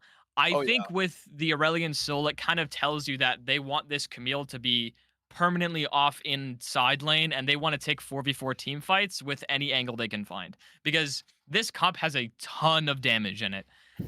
It's lacking in a bit of front line, but since you're only dealing with Jin, LeBlanc, you don't necessarily need more than just Maokai to be your front line, because those are two very burst heavy champions. And in this, I really am curious to see how this LeBlanc plays, because I know in high levels of play, she's much more of a poke champion rather than a burst assassin mage. But in like lower levels of play, she's a lot more of a just burst, just one shot the carries type of play rather than a poke champion, because she has so much mobility. She can poke really well, even though she's short range. My only issue is I don't know who matches Camille in side lane. No one. Well, Trundle? If this is Shiv LeBlanc, then maybe. I think I feel like Camille jumps onto LeBlanc. Yeah. She will 100 to 0 her, but it's just probably she's the only one. Yeah. I mean, if anybody's gonna hold Camille or like match Camille, I feel like it would have to be Trundle, right? He's Just the only one because realistically, Camille will yeah. just eat through Ornn armor, whereas Trundle still has a little bit of lifesteal in his kit inherently, and he can have a little bit of attack speed and move speed, so he can compete with the amount of damage he can dish out on top of her passive shielding. Yeah, and, the only issue with go ahead. Oh no! Actually, no. You go ahead. Mine has a segue. So I think all three of us have the exact same thing. Whereas if you send Trundle to match her, you really don't have anything for a team fight. Yeah, well, it's not only that, you need your jungler for objective securing, and if he's the one matching Camille, if any objective is up, it's going to be forced instantly. Because I hope he's not going to take TP, so he can't really TP into a fight and smite anything unless LeBlanc feels like going spellbook, and she's the one that's going to be playing for smite fights. But I don't think that's exactly how you want this comp to play out.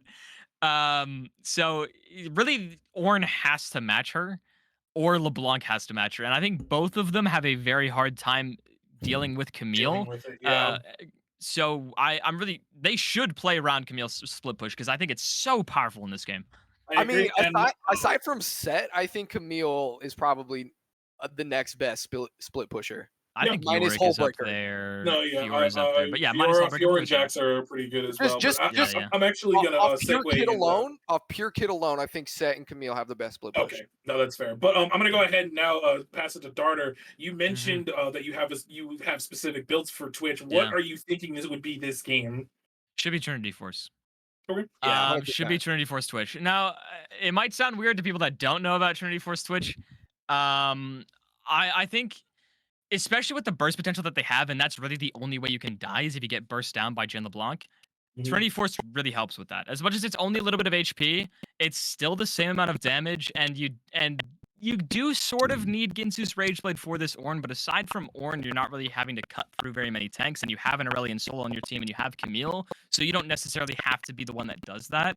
So if Aurelion Sol does opt for the Liandry's or opts for, even if he just goes for Roa, he still has more than enough damage to deal with the Ornn. I think Trinity Force Switch should be the build here. It's what I would build in this game. I think Ginsu is also fine. But yeah, I think Trinity is the best in this game. Very nice. You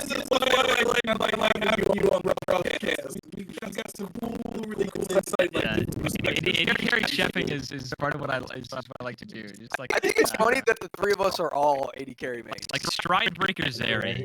We can talk about that in a different day. But that's actually fun to play. I personally hate it, but it works. Now we have about a minute and a half, so let's cut through to Dragon's Soul. So we'll start with Hyper first this time. Just because I think it would be funny to see Twitch have this soul, Chemtech. Okay, started. Yeah, I mean, he's gonna get like 10 HP, and then he's gonna have Spray and Pray, and then he's gonna 2-tap the entire team. I'm thinking of both of these teams, Infernal Soul. Yeah, I was gonna pick Infernal, but I'll go Hextech. It was pretty much the same thing. Yeah. All right, well, there we go. Let's do this, boys. Shall we? All right, we shall do this. All right, guys, stay tuned. Game 2 is going to be coming to you very soon. We will see you guys on the Rift.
All right, welcome back to the Rift for Game 2 of Oh, PXL versus SKT. this. We have an invaded. We have a Blitzcrank on the Rift, so this is exactly what I was expecting. I hope he hits the hook. Will he? I hope he hits the hook. They got the ward, and he whips the hook right through the fence post, baby! Jin did not start That's an extra W. point in the bank.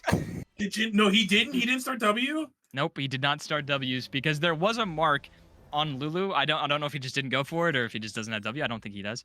He don't have Double W. click. Yeah, No, he does have W. Okay, he just didn't go for it.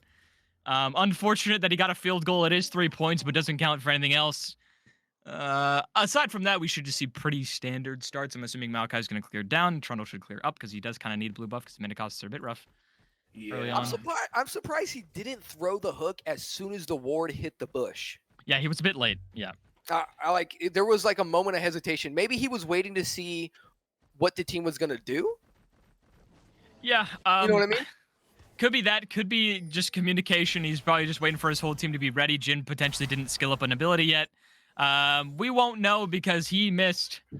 And that's all we can hope for is just speculation. And LeBlanc is already going kind of crazy in the mid lane. All right, then.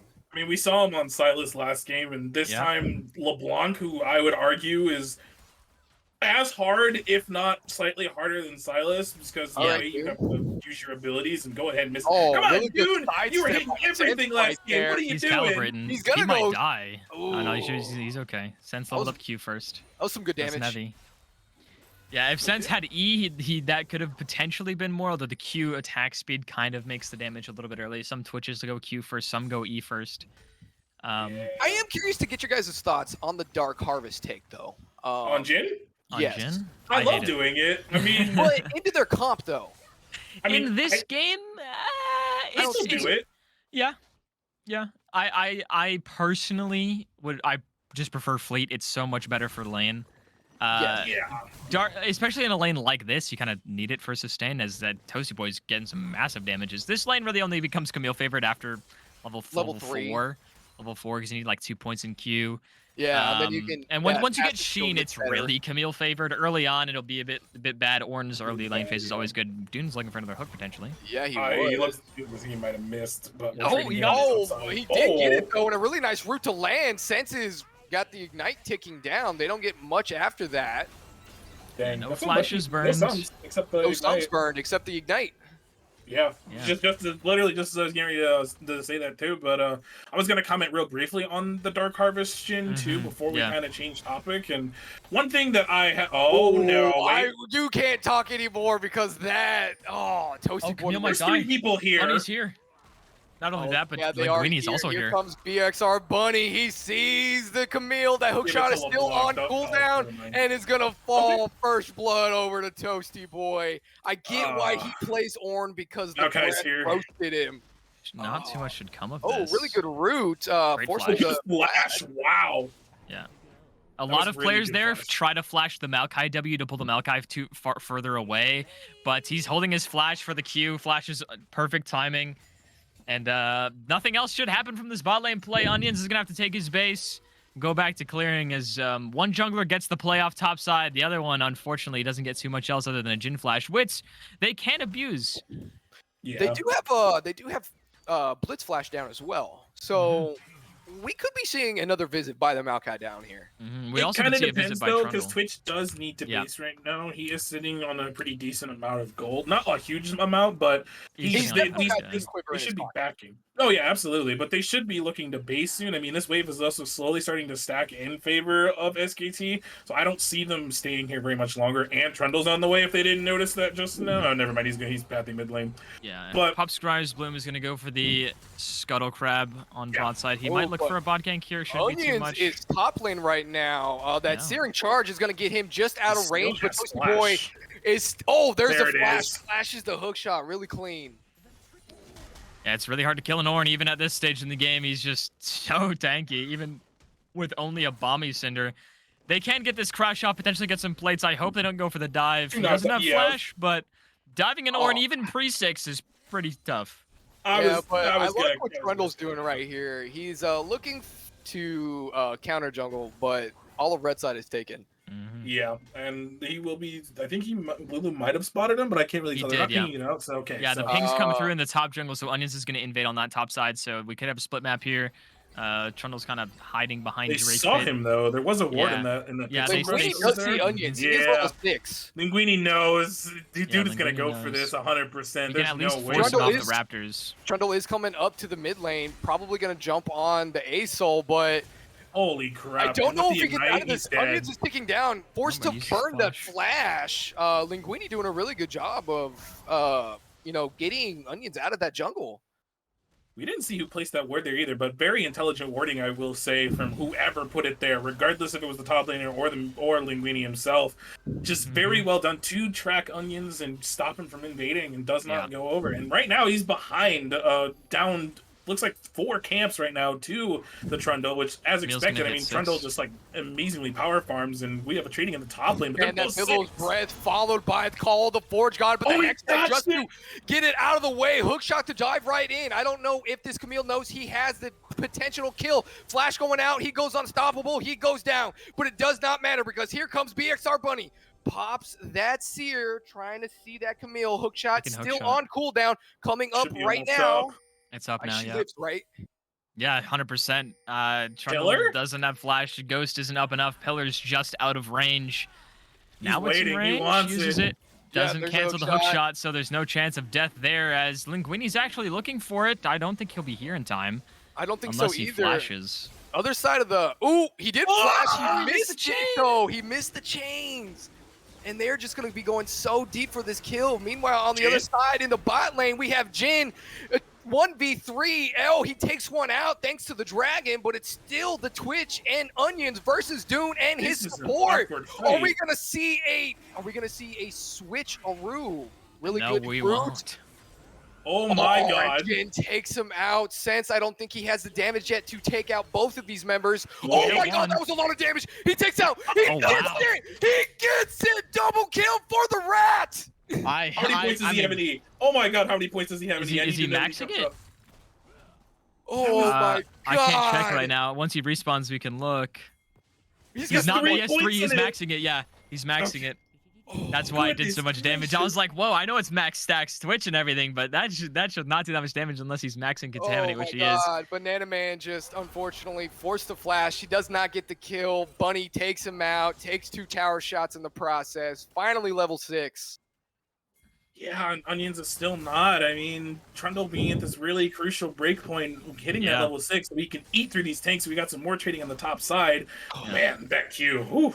Camille is actually one of my favorite champions to watch in competitive games. Yeah. Because like the amount of damage that champion can do, especially when she has a kill like she does now. She's still behind in gold and down 700 gold actually. Oh my goodness. Yeah. But I mean, it's mainly the CS difference, right? 15 mostly, CS I think down. so. In the first blood. Yeah, exactly. But anyways, maybe not. Oh, call the Forge God, but that passive shielding is really good. But that Hextech, you cancel it again. But her health bar is just a lot of low. That hook shot just to stun him up, but it does not matter because he gets those while he's stunned. Yeah, the brittle proc is massive damage. So good. I love the downtown route by Onions. Force flash out of Zapu.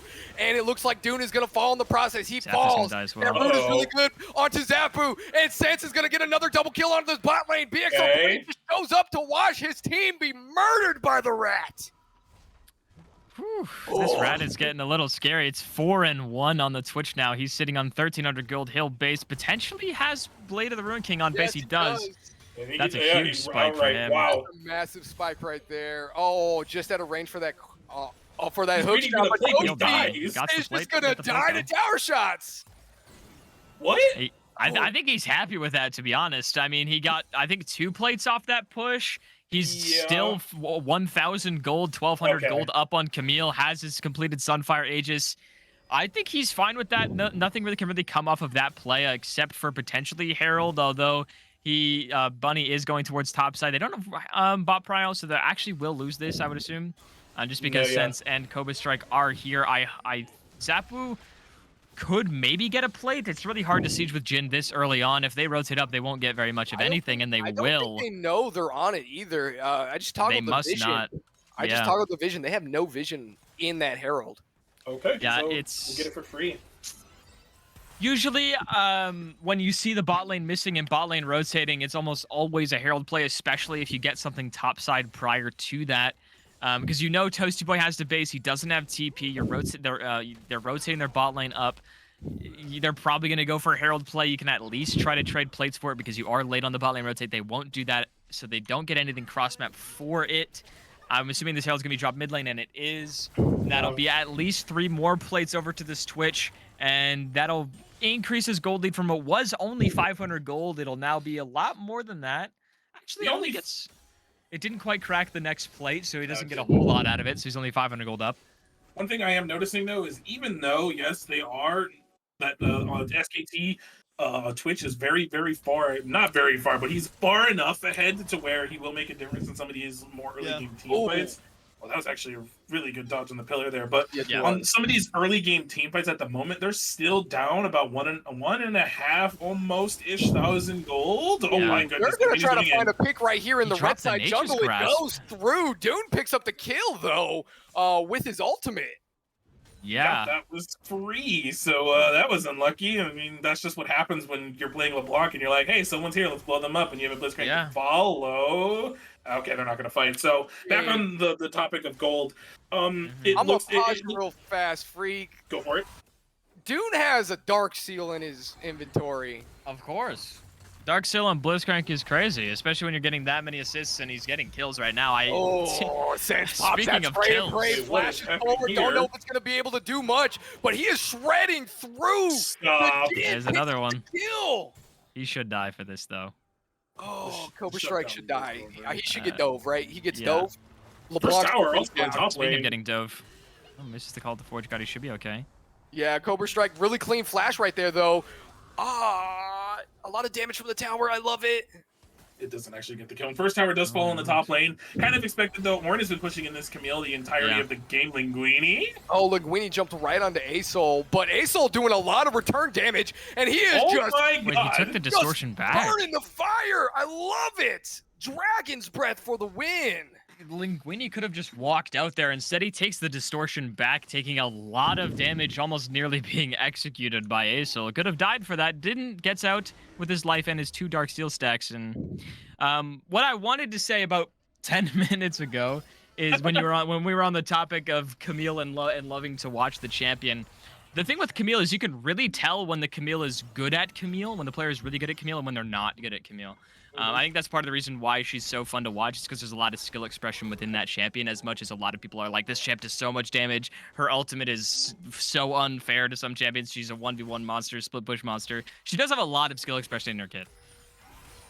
Yeah, I 100% agree with you, and we're now getting the turret plates falling almost of 3,000. It is actually over 3,000 now, so at 3,000 gold lead for the side of PXL, which is very interesting considering... Okay, I thought that was going to be risky for a second. Considering, all things considered, how this bot lane has been going, Jhin is currently 1-3, Blitzcrank is 4-2 for God knows whatever reason, and this Ocean Drake will go over. I think all of us Drakes are still on the field, right? Yes, they are. We're about to find out who's right. Camille's gonna TP right here in the drag pit. Maokai throws the ultimate downtown. Nature's Grasp not grasping anything.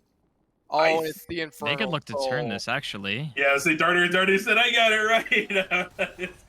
Okay, I think they are going to try to extend this fight a little bit. A really nice Hextech ultimatum. And a Asol ultimate from downtown to follow suit. They do pick up the Trundle. Tanky. Oh, actually, Trundle picks Camille up. A double kill for the Trundle. That's that's the power of Subjugate. It just gives him so much lifesteal, so many resistances. Jhin ultimate dropped as well. Flash hook lands. The Lulu has been claimed. And, force that ultimate on herself. Shut down over to the Twitch. He might get another one. Spray and Pray is doing a ton of damage. Oh my God, Spray and Pray was doing a lot of damage. Asol managed to get out of there. Sense is dealt right now. Following up on Zappu. But now Linguini sees Cobra Strike. Oh, flash over the top of the wall, really big damage. Ignite ticking down. It's just enough to... Oh my goodness, the final tick takes the kill there, and Linguini, knowing the damage output that this champion has, that's what makes a great LeBlanc player, separates a good from a great we're gonna have another fight in top lane while you're saying that, He might actually die for this. Nature's Grasp is up in about 3 seconds. I don't think you use it here, though. Not on an Ornn. Oh, never mind. Really good hook shot right there. Max range, call the Forge God. I don't know if it's going to be able to do much. The Camille flashes out of there not to get hit and slowed up. Oh, missed the W. Really good drop. He got that knock up. She does get the massive shield. The root goes through. The knockback is good. And Onions claims Toasty Boy in the end.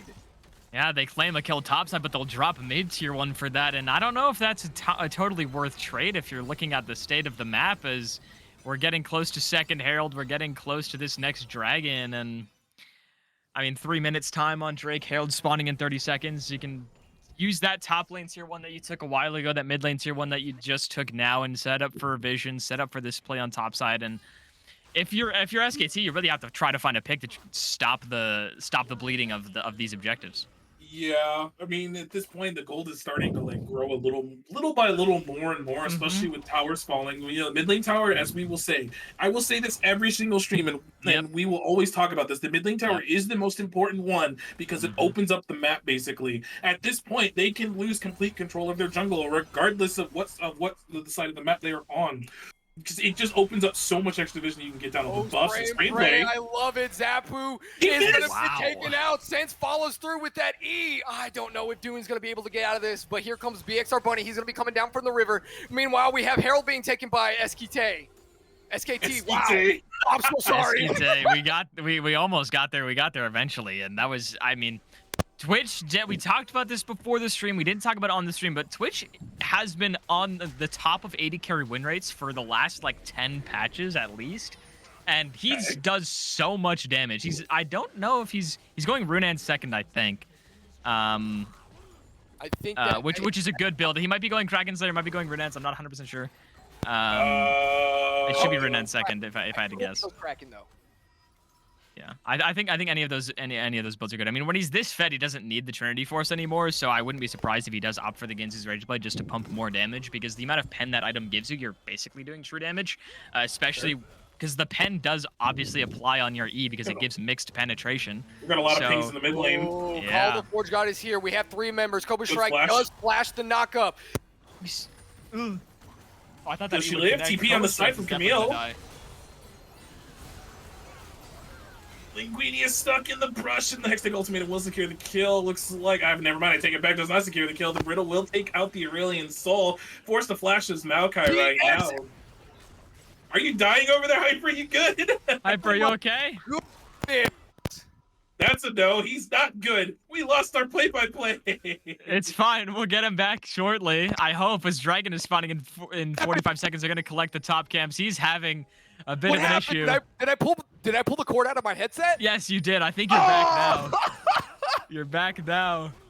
It was funny because like we were like awkwardly silent for like a couple of seconds, and I'm like, I'm gonna start yelling. Yeah. I heard you come back in for a second. I was like, oh, is he back? So I stopped talking, and then you kind of cut out again.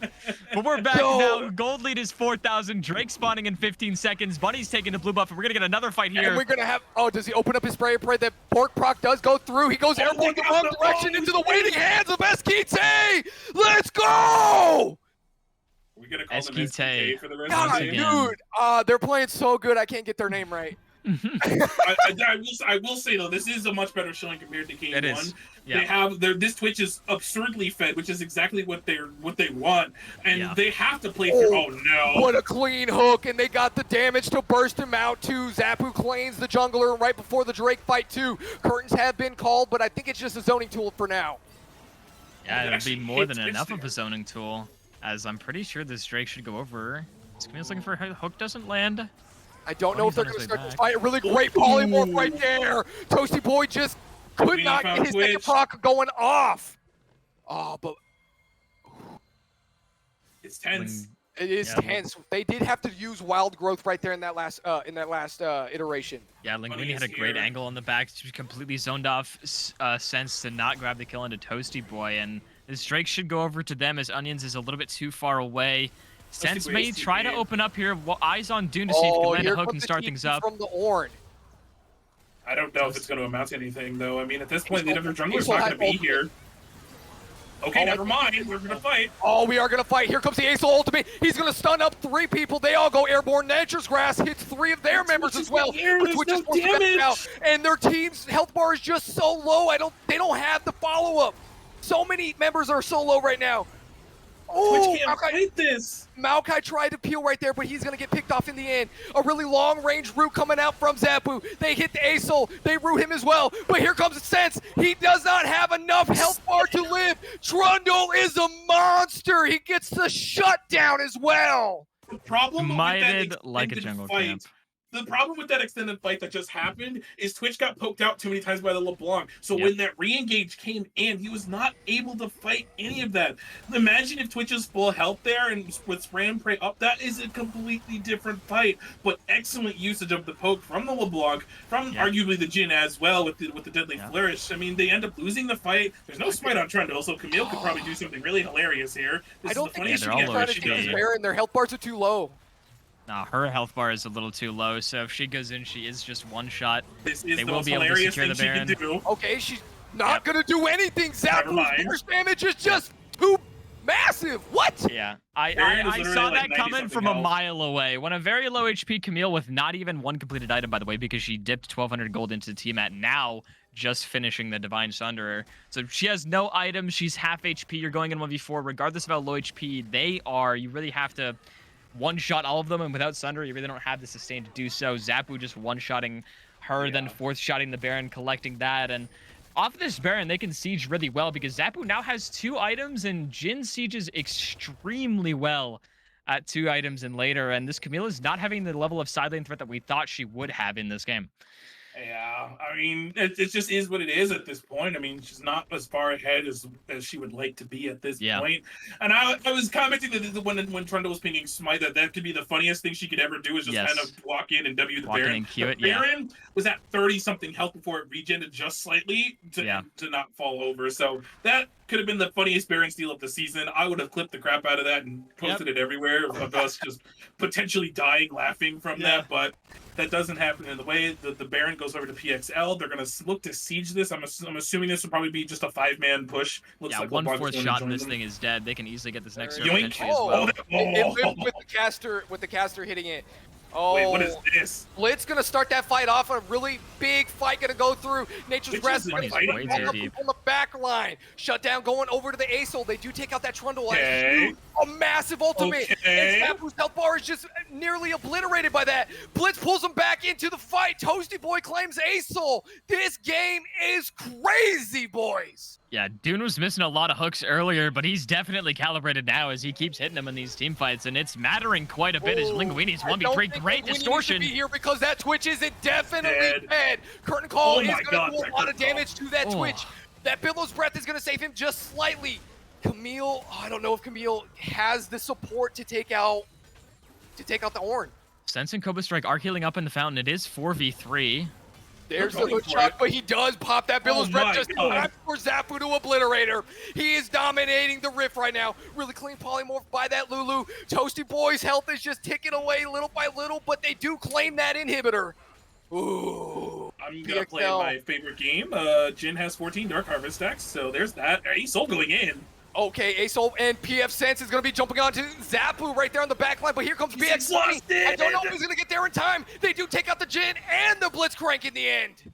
A lot of gold going over 900 gold shutdown onto Sense. And he is going for the Ginsu's Rageblade in this game. Like I said earlier, he's fed enough to do it. He doesn't necessarily need to avoid the damage, although Linguini is doing a great job of utilizing LeBlanc's kit to her full potential. He doesn't have death cap yet. So without the Trinity Force, who cares that he's 1 and 3? Just the amount of damage he's putting out. Yeah, he's doing so much work. Team, it opens up the it opens up the fight for ironically I'll say Ornn because he's 5 and 3, but for Jhin too. And now it looks like Jhin is going for that collector. I would assume that's what's coming up next. So that's honestly one of my favorite things about Dark Harvest. Jhin is building collector 3rd. Well, it used to be 4th, but that was before the Gale Force changes. So right now I'm not really about it. But we have 20 seconds until this Infernal Soul, if PXL gets it. This is gonna be really spicy because Flash isn't up for Twitch yet. It will be shortly. I don't know how short. Have that spray and pray though. He does. He's gonna do so much damage in this fight. Gonna lead this fight.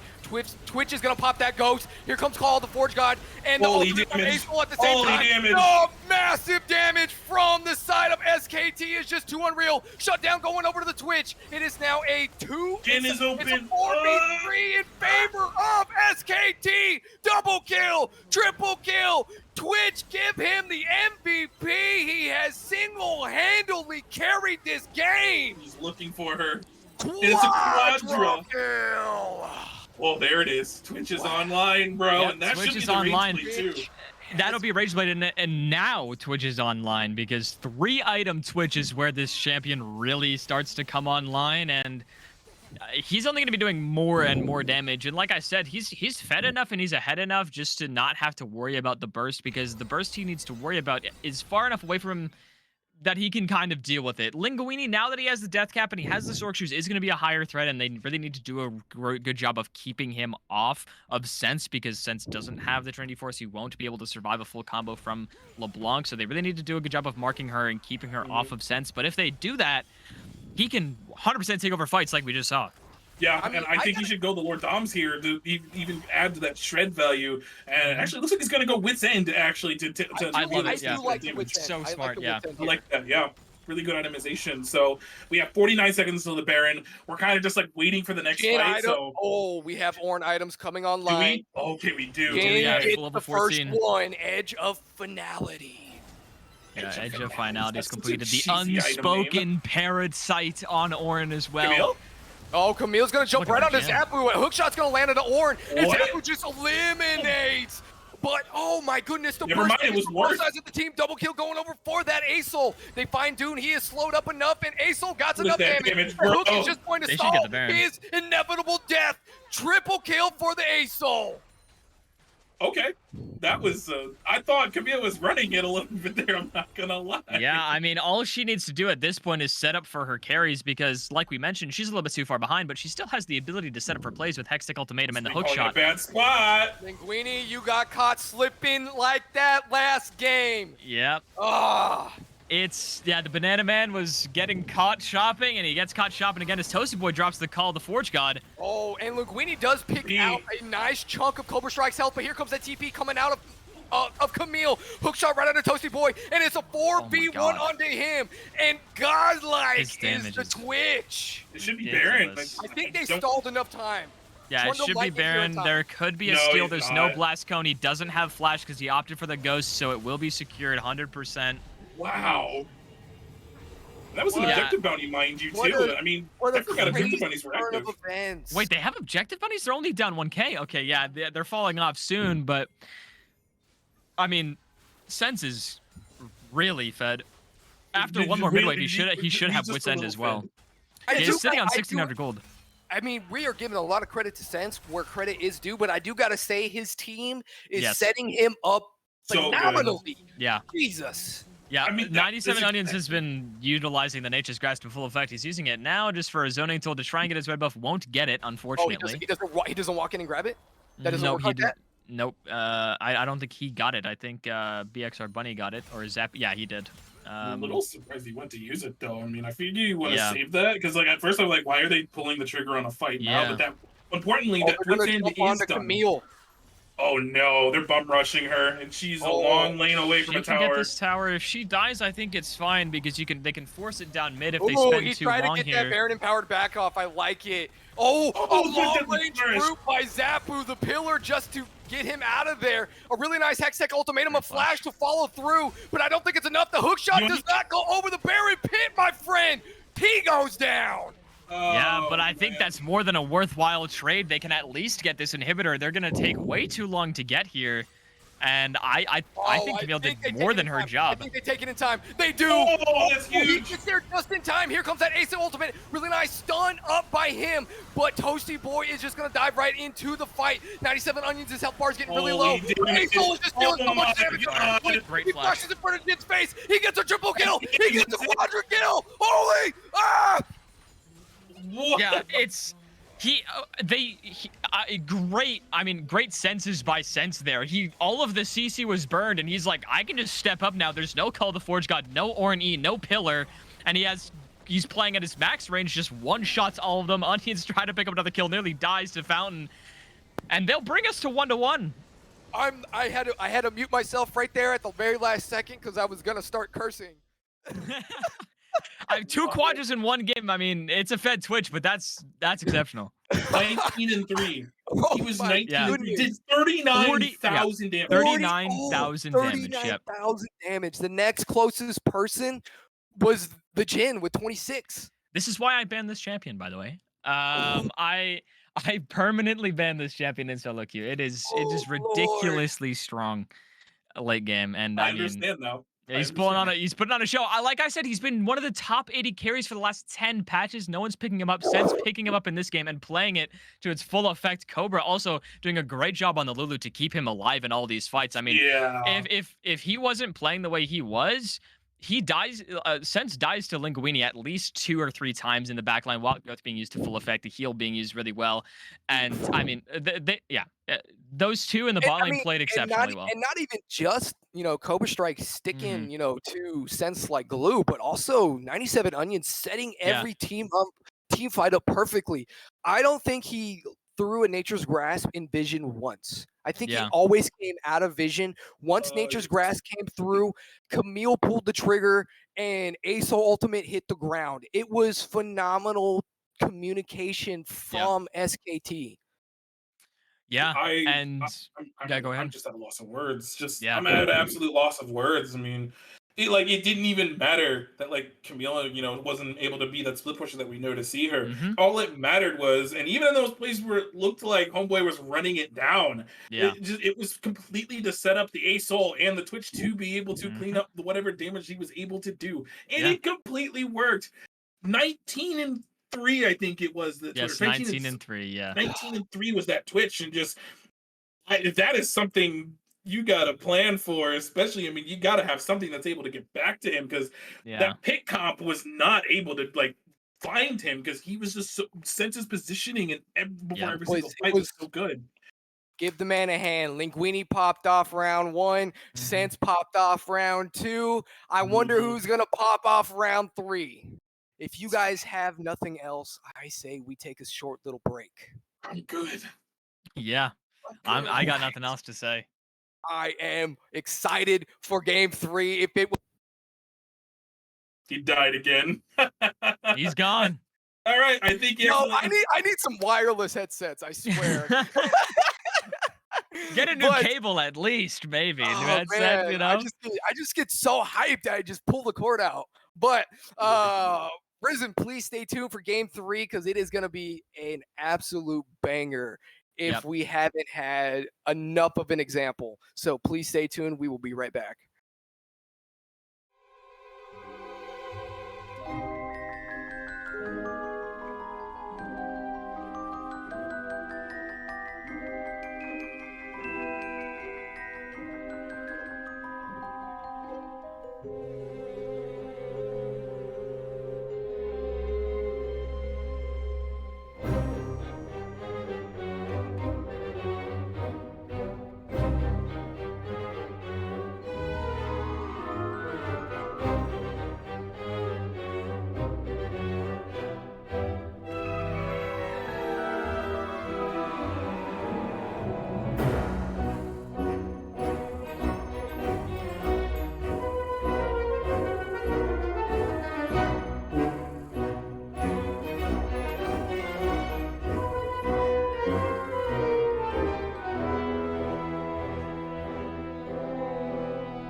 right, ladies and gentlemen, welcome back to Risen Esports. We have an absolute crazy series in front of us tonight, boys. Can I please get your thoughts, Darter? Yeah. I think last game and game one a little bit less so, shows why hypercarry ADCs are so strong. As much as like Jhin is really strong in the meta right now, and I think he's like an S tier champion, it's much harder to carry on a champ like Jhin than it is to carry on a champ like Twitch, especially when you have the level of peel that Twitch does in that game. He has Lulu, he has Maokai, you have a Camille to dive in, you have an Aurelion Soul. Like so much peel for Twitch. If they don't find him, he can easily run over a fight. You don't even need the rest of the damage, and they had the damage as well to supplement him, even if he didn't go ahead. So I think potentially pivoting away from AD carries like Caitlyn and like Jhin, because we saw both of these two AD carries lost each of these games. I know it's not entirely the reason why game one went the way it did, because Linguini on the Silas completely took it over. But I mean, Zappo and Jinx did a lot in that game too. So I just think I think they need to prioritize more on the hyper carry ADCs rather than trying to go for these pick comps, because as much as pick comps are really good, it's very hard to pull off. I agree, but we're gonna have to hold that thought because I was just gonna say, let's get into draft. Freak, let us hear what you have to think while the draft finishes out. Yeah, so I'll just point out the bans real quick as we're getting started. So Aurelion Soul, Maokai, and Twitch have all been banned. All three champs that were played last game. So strong. It's so strong. I was talking about this in between the last game and now. It's such a strong champion. It has been for a while. I said it last game and I'll say it again. It's so strong. And if you know the enemy carry plays it, it's so ban worthy. Aurelion Soul makes sense too, because as much as Linguini was doing a ton on that LeBlanc, he just gets outscaled by Aurelion Soul. And if you know the game is gonna go on that long, you just can't give over champions like Aurelion Soul, like Twitch, like Ornn, for example, another really strong ban, because they have been picking it in first phase every single time. But the Aphelios left open this time, and he will just grab it away.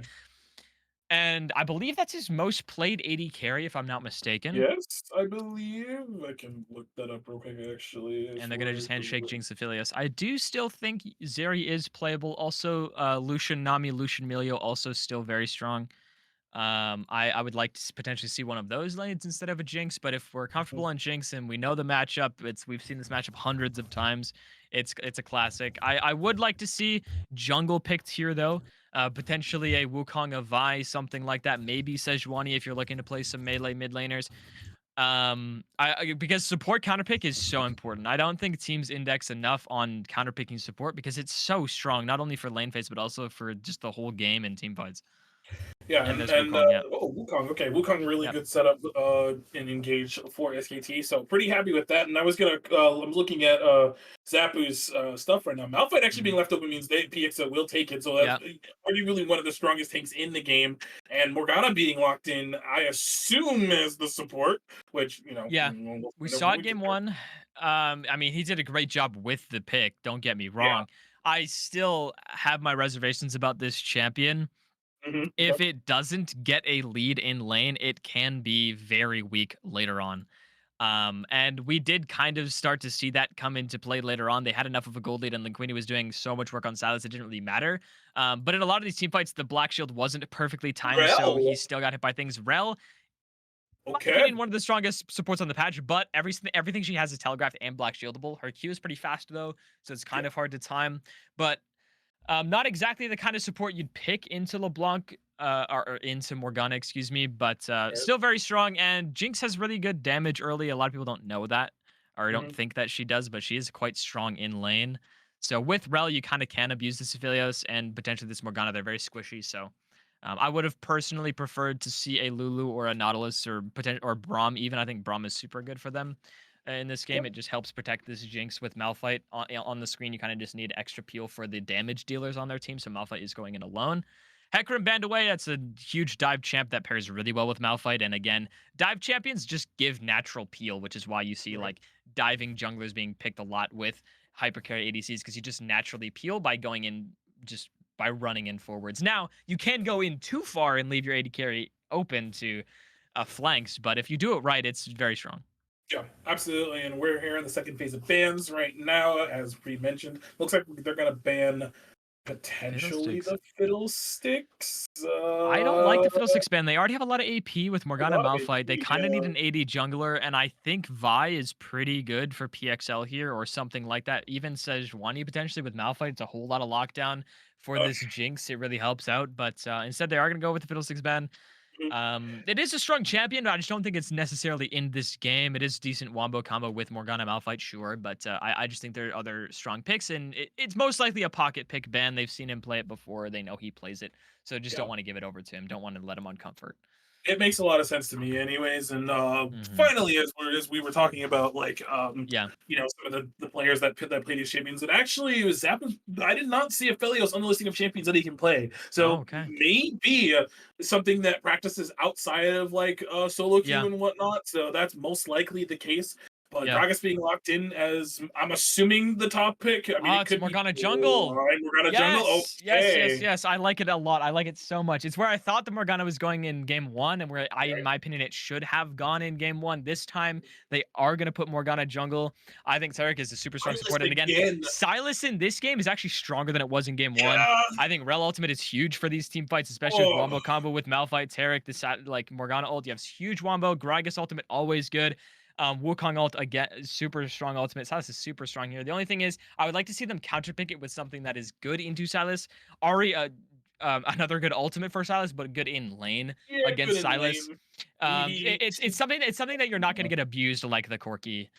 So I do much prefer that from the Corki. They do, and it gives them enough spread of magic damage because they were lacking in a little bit of damage in that department.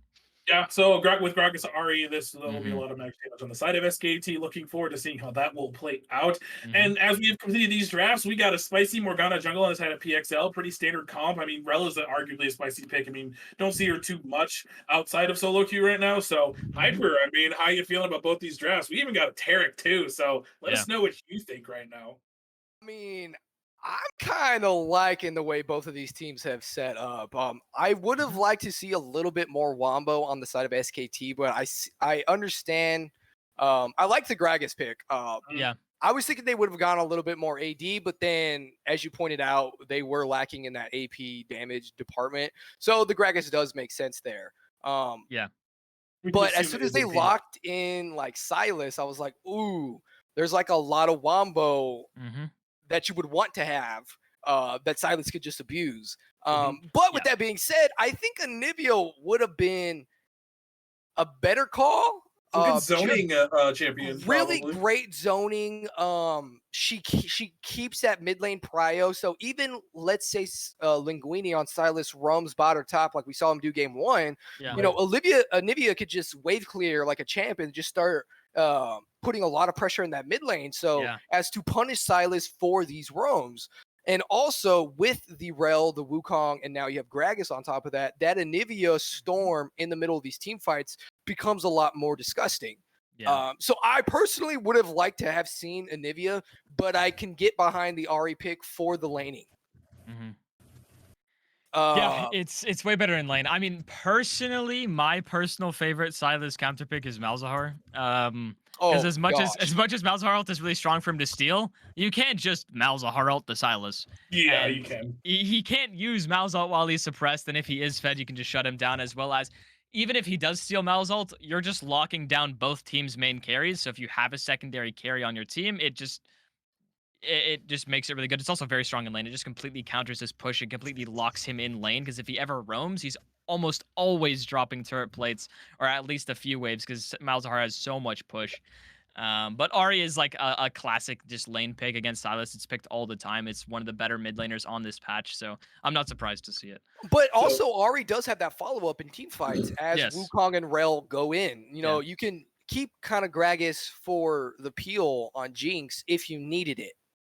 Hmm. yeah, If you I needed it. agree. And I'm kind of gonna like looking over right now. That's why I've kind of been like off screen a little bit, because Yeah. I'm kind of looking into like Rel in particular. Because like She's super Rel strong. isn't really much of a She's super strong. champion that we see that often, and she was like, I would say Gorgeous. like mini Pretty mini good. rework. Yes. Yeah. If that makes a lot of sense. Yeah. So she kind of had like a little mini rework recently, and based off what I'm seeing, and like a lot of players are playing Glacial on her, which Yes. makes Yes. sense. And she has a Super good. 54% win rate right Yeah. now. So I think this could Yeah, she's be that ridiculous. type of game, and I'm kind of excited to where she could go with this. Yeah. I mean, Jinx Rel is not the kind of AD carry pairing you'd normally see with Rel. You'd be looking for something more aggressive, potentially Mhm. Samira, Misfortune, Tristana, Kaisa, that sort of thing. But like I mentioned earlier on in the draft, Jinx does have a really strong laning. And she does have really good base damage. A lot of people don't realize that. So in a lane like this, where Aphelios and Morgana are really squishy, and Wukong has that early power, they can look for some ganks bot lane and kind of get this Jinx rolling. You. Is that one of your youngins in there? Yeah, she woke up because she was dirty. But I do have to pose a question to both you guys. Aphelios Taric. Yes. So that lane, that pairing together is going to be very aggressive. Right. Jinx Rel, that pairing together is going to be very aggressive. Jinx inherently would could benefit from being aggressive, could also be playing weak side, you know. She could go either way. I feel like Aphelios doesn't want to go too aggressive too fast though. You definitely can on Aphelios. I've played a lot of Aphelios with some aggro supports, and even with enchanters, you can really like punish people in lane. He doesn't necessarily have very strong laning, but with Calibrum range, with Infernum, just wave clear, you can really pressure bot lane really easily. I think this Taric pick is a lot more passive.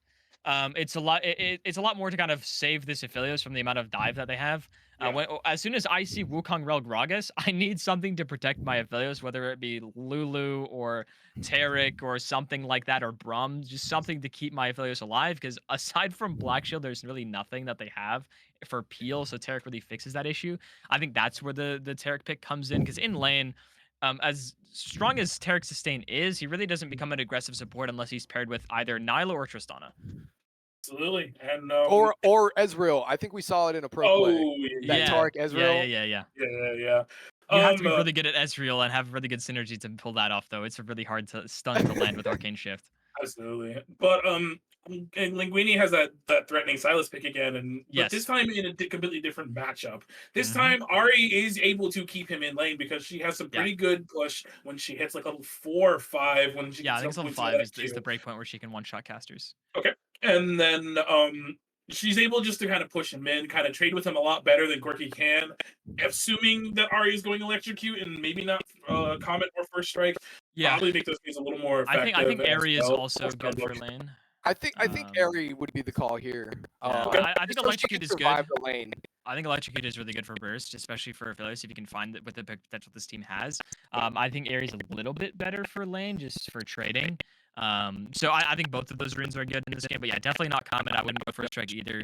No, I wouldn't either. I would prefer one of the other ones that we listed. But we're about a minute just over a minute, so I can go start this time.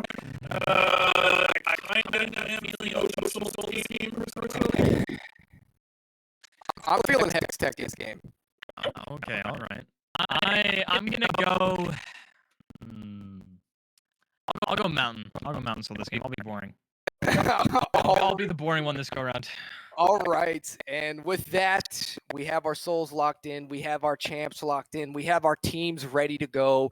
Game 3 will be coming to you very shortly. We are going to take a quick little break while we get set up. We will see you on the Rift.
and gentlemen, welcome to Game 3 with PXL versus SKT.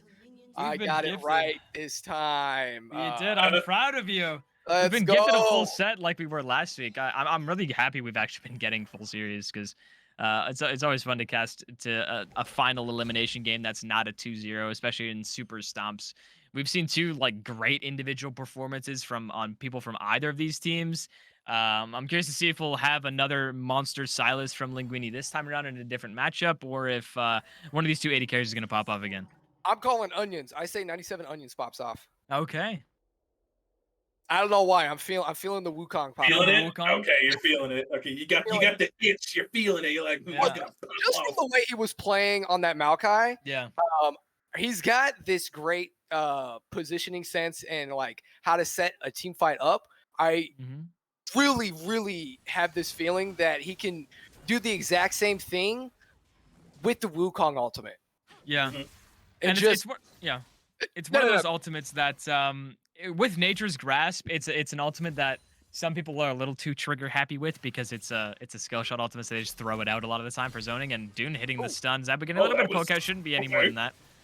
Hitbox is a little bit generous there. Hit on the corner. Yep. But yeah, I was about to say, I'm like, wow, that probably should not have hit, but it did. But looks like Ari did go the first strike, so not she did. It's for the electrocute. Yeah, the first strike is good in melee matchups. Yeah, in melee matchups, you can actually farm the first strike gold. The only reason why I would prefer Airy is if you do have an all-in trade. If you don't get the first hit, you're kind of missing a bit of that damage. And I think Airy is a more consistent rune in poke because it's up more often than first strike.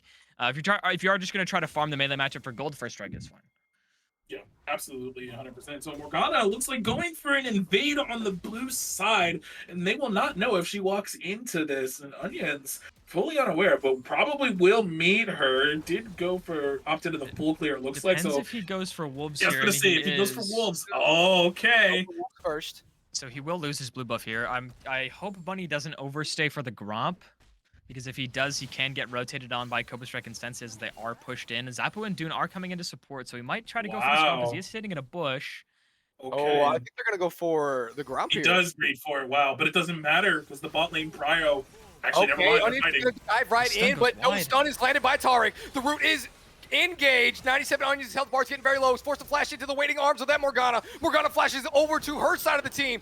But Cobra Strike is there. First one over to Velios. A really nice snare from BXR Bunny. Cobra Strike's getting very low. A kill picked up by Sense. Flashing over into the waiting arms of the Silas. I don't know if he gets it. A kill going right over to the Silas. He's going to get charmed right up. And we have a bloodbath right here for PXL. I'm getting deja vu, boys. I'm getting deja vu of game one. I mean, it was nearly a really good play by SKT to shut down that invade. They got the kill onto Morgana, but they just give over too much. 3 kills. 2 of them over to Silas, 1 of them over to Zappu plus first blood gold. And those are the 2 people you don't want the gold to go onto. And Sense might get abused here a little bit. He doesn't have flash, doesn't have ghost. He'll take a lot of damage at least. Yes, but oh my goodness. I mean, it does a double buff, but fighting in the river actually. Morgana. He gets the scuttle. That was rude. I mean, just gonna walk away, I think, too, because Gragas is there. Yep. Doesn't go for the red buff invade or blue buff invade, I guess, but they are aware that he is on it, and we got a couple pings coming out, but all good. So, as we were kind of recapping that little bit of a fight, I mean, just the bot lane Prio wasn't there for the side of SKT, so extremely unlucky that they ended up in that position to not be able to collapse as effectively. And then Silas being there, we're game one all over again, except this time Homeboy is starting off with 2 kills right off rip instead of, garnering those kills slowly as the game went on, and really aggressive trading already here 4 minutes into the game. So they're sitting comfortably about 1,000 gold up right now. I mean, it's looking really good so far, and they just gotta stabilize right now because they don't want this game to get out of control like way too fast. Otherwise, this will get bad. Do you guys see Linguini on the map right now? Yep. Probably he doesn't have any support for this invade though, so he might get caught up here. Just getting a ward and getting out as Toasty Boy might get dove here. Yeah, I thought he was gonna take that roam over to support Toasty Boy. But like you said, no support. He's no mana. He's not gonna go for it. Yeah, no mana. Oh, that was it. See, I want to learn how to do that ward, bro. Oh, really good. I can do it. I can show you after this. Ooh, 97 Onions goes right in. They jump right onto Zapu. Banana Man just obliterates him. I don't think Dune is going to be able to survive this. He does flash out. He sidesteps that zap from Sense. Bunny was there if they decided to go in. Yeah, good kill. And kind of. Sorry, go I ahead. was gonna say, would you argue that was a greedy back spot? Yes. Yes. 100%. Okay. 100%. Never mind, no argument. We are all in agreement that was a greedy back spot and gets punished for it. Unfortunately, no Flash, not able to get out, so just ends up falling. And the kill goes to the Ari too, which is good for her, so that way she can stay up with the par with the Silas. I mean, she's down only 100 gold. Yeah, what exactly. Is this? It really stabilizes a lot of the mid lane because. Never mind. Normally the kill gold is only 300 gold in isolation, right? So that cuts the kill gold difference down to 300. And she's up about a wave in CS plus first strike gold really just equalizes this. She's already got how much? If I could. Can we hover it? I think we can. Can we? Press I think C, so. Yeah, press C. Okay, 52 gold. I mean, hey, that's why it's 150 and not 200. So, the CS is about 100 gold. So yeah, she's not down very much at all. And the gold is very even. This dragon should go over to PXL And as Onions is taking his base as Mountain Soul. I'm wrong. I was right game 2. I was excited about it, but I am very unlucky. I wasted all my luck in Rampage finals where I got every single soul right. Oh, wow. Not going to do that again, probably. Probably not. Yeah. Well, the word may never know. We never know. It's only week 4. We got the rest of the season to go. It's true. But we're kind of like in a lull right now. Yes, we are. Yeah. I can tell because like we're talking, we're kind of just like chilling right now at the moment. We're just having a chat. I think a game state like this benefits both teams actually because both teams have really strong scaling and it's pretty even across the board. Linguini's roaming. Oh, he's roaming. I mean, it should at most be a 2v2. Toasty Boy does have his ultimate. Cask is also available. I doubt he goes for this play after seeing the ward there. He should know Onions is top side. And until I think these supports get level 6 and these junglers get level 6, we shouldn't really see too much action unless they go for some psycho invades like they did early on. But until that happens and until this Rift Herald spawns, which it is now, we'll see if either of these bot laners rotate up like they have been, or if it's just going to be a classic 3v3 and topside, whoever has lane prio takes it. Speaking of psycho invades, Banana Man takes that charm like a champ, though. Yeah, it looks like Onions is also looking for a gank here. The Cyclone is available, so is the Spirit. Oh, he's going to take that Ari ultimate, forcing that flash. 97 Onions is going to dive right in. He's going to go airborne. He's right in on Ari, and they're going to trade mid laners right there in the mid lane. Shut down, though, over to Wukong. I think that's a good trade for SKT. I mean, you get the shutdown gold. You do trade 1 for 1, but it makes this top fight 2v2. You're even on gold in jungle and top, so if you can look for this fight. But a really great follow-up by Cobra Strike, but that Calibrum and that oh man, Calibrum and Severum's Chakrams are just too good. Oh my god, the barrel by the Gragas right on the Toasty Boy. His health bar, he has to go unstoppable force just to get out of there, but BXR Bunny used her ultimate, and she's gonna claim the jungler. But Gragas is still here. He still's got enough damage. Silas isn't there. He's gonna use his belly, get himself out of there, and they're just gonna take the jungler and call it a day. I'm sorry, that's just feels so like way funny. Longer than 3 seconds. It's so funny too because the W came up twice during that fight. Yeah. Just that extra bit of we're not done. Old Linguini's gonna jump right on top of him. BXR Bunny is here over the top of the wall, but so is Banana Man. He is here for the support, lands the charm, and I don't think Linguini can follow through. Onions is back here. It just backs off here, right? This is really risky from Banana Man here. I would not go for this play, especially knowing that like your jungler just spawned, does not have the ultimate either, and neither do you, not having the Spirit Rush. Silas does have his ult, so could steal one of your ultimates and arguably change the fight heavily in the direction. If he steals the Cyclone, it's looking really rough for you guys, but off the back of that play, Sense has to base, and that'll be a couple plays going over to Zapu. Cobra Strike can do all he can to try and get some poke out. It won't be too much. I'm trying to figure out that hitbox for that thing because it looks it's bigger than it. If it's anywhere on the icon, even at the edge, it'll stun. It's like a Mumu bandage toss in that sense. If it's even anywhere near a breath of you, it hits. God. Yeah, it's pretty generous. Yeah, it's pretty generous. Lots of pings coming down here to the bot lane. I will change the subject real quick. Ari will be spotted on the ward, so I'm assuming that was her that pinged that, but it looked like Wukong was going to posture over as well, but that ends up stopping. So not too much to come out of that play. We'll go back to the mid lane. The bot lane is looking to reset here. There should be some pretty decent goals. Also, Kraken Slayer off rip. I mean, got 2 plates down there, I believe. Yeah, like 2.5 plates. He's 800 gold ahead. Oh, Linguini tried to jump right on a Banana Man again. He did land the charm, so not a lot of damage to follow through. I was literally looking at tower.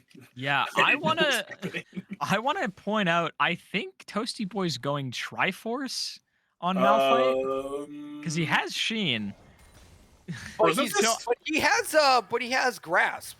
Frozen Fist, right? It should be. It should be Mallet, but I would expect him to just. I don't know. In this game, I think AP Malphite is super good. I know a lot of people hate AP Malphite, but hear me out. I think it's super good in this game. They have all squishies. Let's hear him out. Frostfire. Yeah, I mean he should go Frostfire Gauntlet. It's the standard Malphite mythic. Okay. And because his Q, the Q slow, the Frostfire Gauntlet slow is larger than his little cheese wheel slow is, so it really stacks well with that. Oh, the chunk goes super wide. A little greedy. He's gonna take too many tower shots. No, he loses it down on both mid laners, and the chains are gonna land through. Meanwhile, here in the bot side river, Tark is gonna pop his ultimate. He's gonna save all of his team members. Cobra Strike is caught out, but that dive out is just enough. The snare finds Wukong. He is stunned. He tries to use his ultimate, but he goes down. BXR Bunny just popping off on this Morgana. I'm now understanding the gameplay. Yep, and I'm completely understanding the gameplay now with what we're just seeing. It's pretty much going to be like and this is for later. This didn't happen right now, but this will happen later. Yep. It's the combo, the Morgana, and the Taric ulti. That is what this combo is going to end up being in these later game team fights. The dragon is up, so they will go ahead and start it, and this will be an Infernal Dragon going over there. So once again, 2 Drakes up, and it looks like we have a Hex Tech this time. Was that predicted? Was that me? No, it's you. Okay. 2 for 3.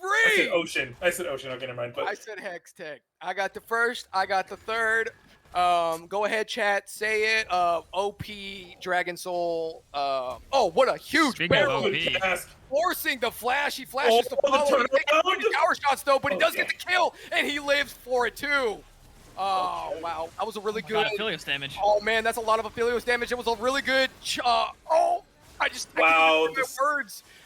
I could not even find my words. What I was trying to say was really good. Yeah, he hit the Calibrum Q, and like you mentioned earlier, Calibrum plus Crescendo is a lot of damage. Banana Man gets hit by stun. He should be 100% dead here as the Morgana ultimate is dropped. The Spirit Rush dropped. The ultimate dropped. Really good damage, and I don't think she's going to be able to live. The Spirit Rush 2 charges through. Tark is going to flash, maybe just to secure that kill, but it really wasn't needed. His flash is down, but he is rooted. That Calibrum Chakram combination is just lethal this game. And here comes Linguini. Yeah, they can definitely retry Cobra Strike if they want to. It's a little risky, BXR, but he does have Herald, Super Mega Death Market going very wide. I think he might drop this Herald. Actually, he should wait because Zapu needs to take his recall here. And I'm getting deja vu, boys. I'm getting deja vu. It's a little bit different, though, because as much as Banana Man is 1 in 4, he's only 600 gold down. The lead in mid lane is not like it was in game 1. The bigger lead is in bot lane, and Zapu's 1,200 gold up. It doesn't look like he's super ahead, but he's gotten so many plates, and I mean, he's gotten only 1 more kill and a couple more assists, but he is also 10 CS up. Yeah, we can also assume here that since the Herald was just dropped in the mid lane, that the timer was getting ready to time out. Yeah. So this will be just dropped casually and will get stopped as well. So I do not think it will. Okay, it's not going to get the charge. Yeah, it'll be done. All he has to do is smite it, hit the eye 1 more time. Yeah, so goodbye, Herald. I think that's just one of those things with the timer. I think after that one little play that they had earlier, they should have dropped it in the bot lane, get that tower lower. I will actually check his health right now, and it probably would have got. It definitely would have got it. Would have gotten 2 plates at least. Potentially killed the tower. This is what an insane snare by Bunny. I don't know if he's going to be able to live out of this one because that Spirit Rush is stolen over by Silas, and he's going to be able to get that kill. He takes a tower shot in the end, but that Wukong is just spinning to win like we've always seen him do, and he does not have the damage yet. Flash. Forced to get out of there. What? Dune was the only one to get in hit the Taric ultimate. I don't know if they're going to be able to win. Gragas 50 TP down. Zapu forced flash over that wall, but that Gragas barrel was so huge. Setsky's able to get that kill. He is getting excited. He slows up Doom. 97 Onions jumping onto him. Does he have what it takes? One more auto? Oh, yes, give it he to Sense. does. Give it to Sense. Oh, yeah, giving it to Sense. I agree with you. Give it to Sense. It's pretty much a free kill. Tarek has no sums. So at this point, just give it to the kill. Wow. Give it to the Jinx. Yeah. And just give her more of gold to be able to be able to be that hyper carry we know she can be later in the game. Because at this point, I mean, arguably they have 2.5 squishies. I say 2.5 because Silas is kind of one of those kick W. You think he's squishy, but then he presses W and all his health comes back.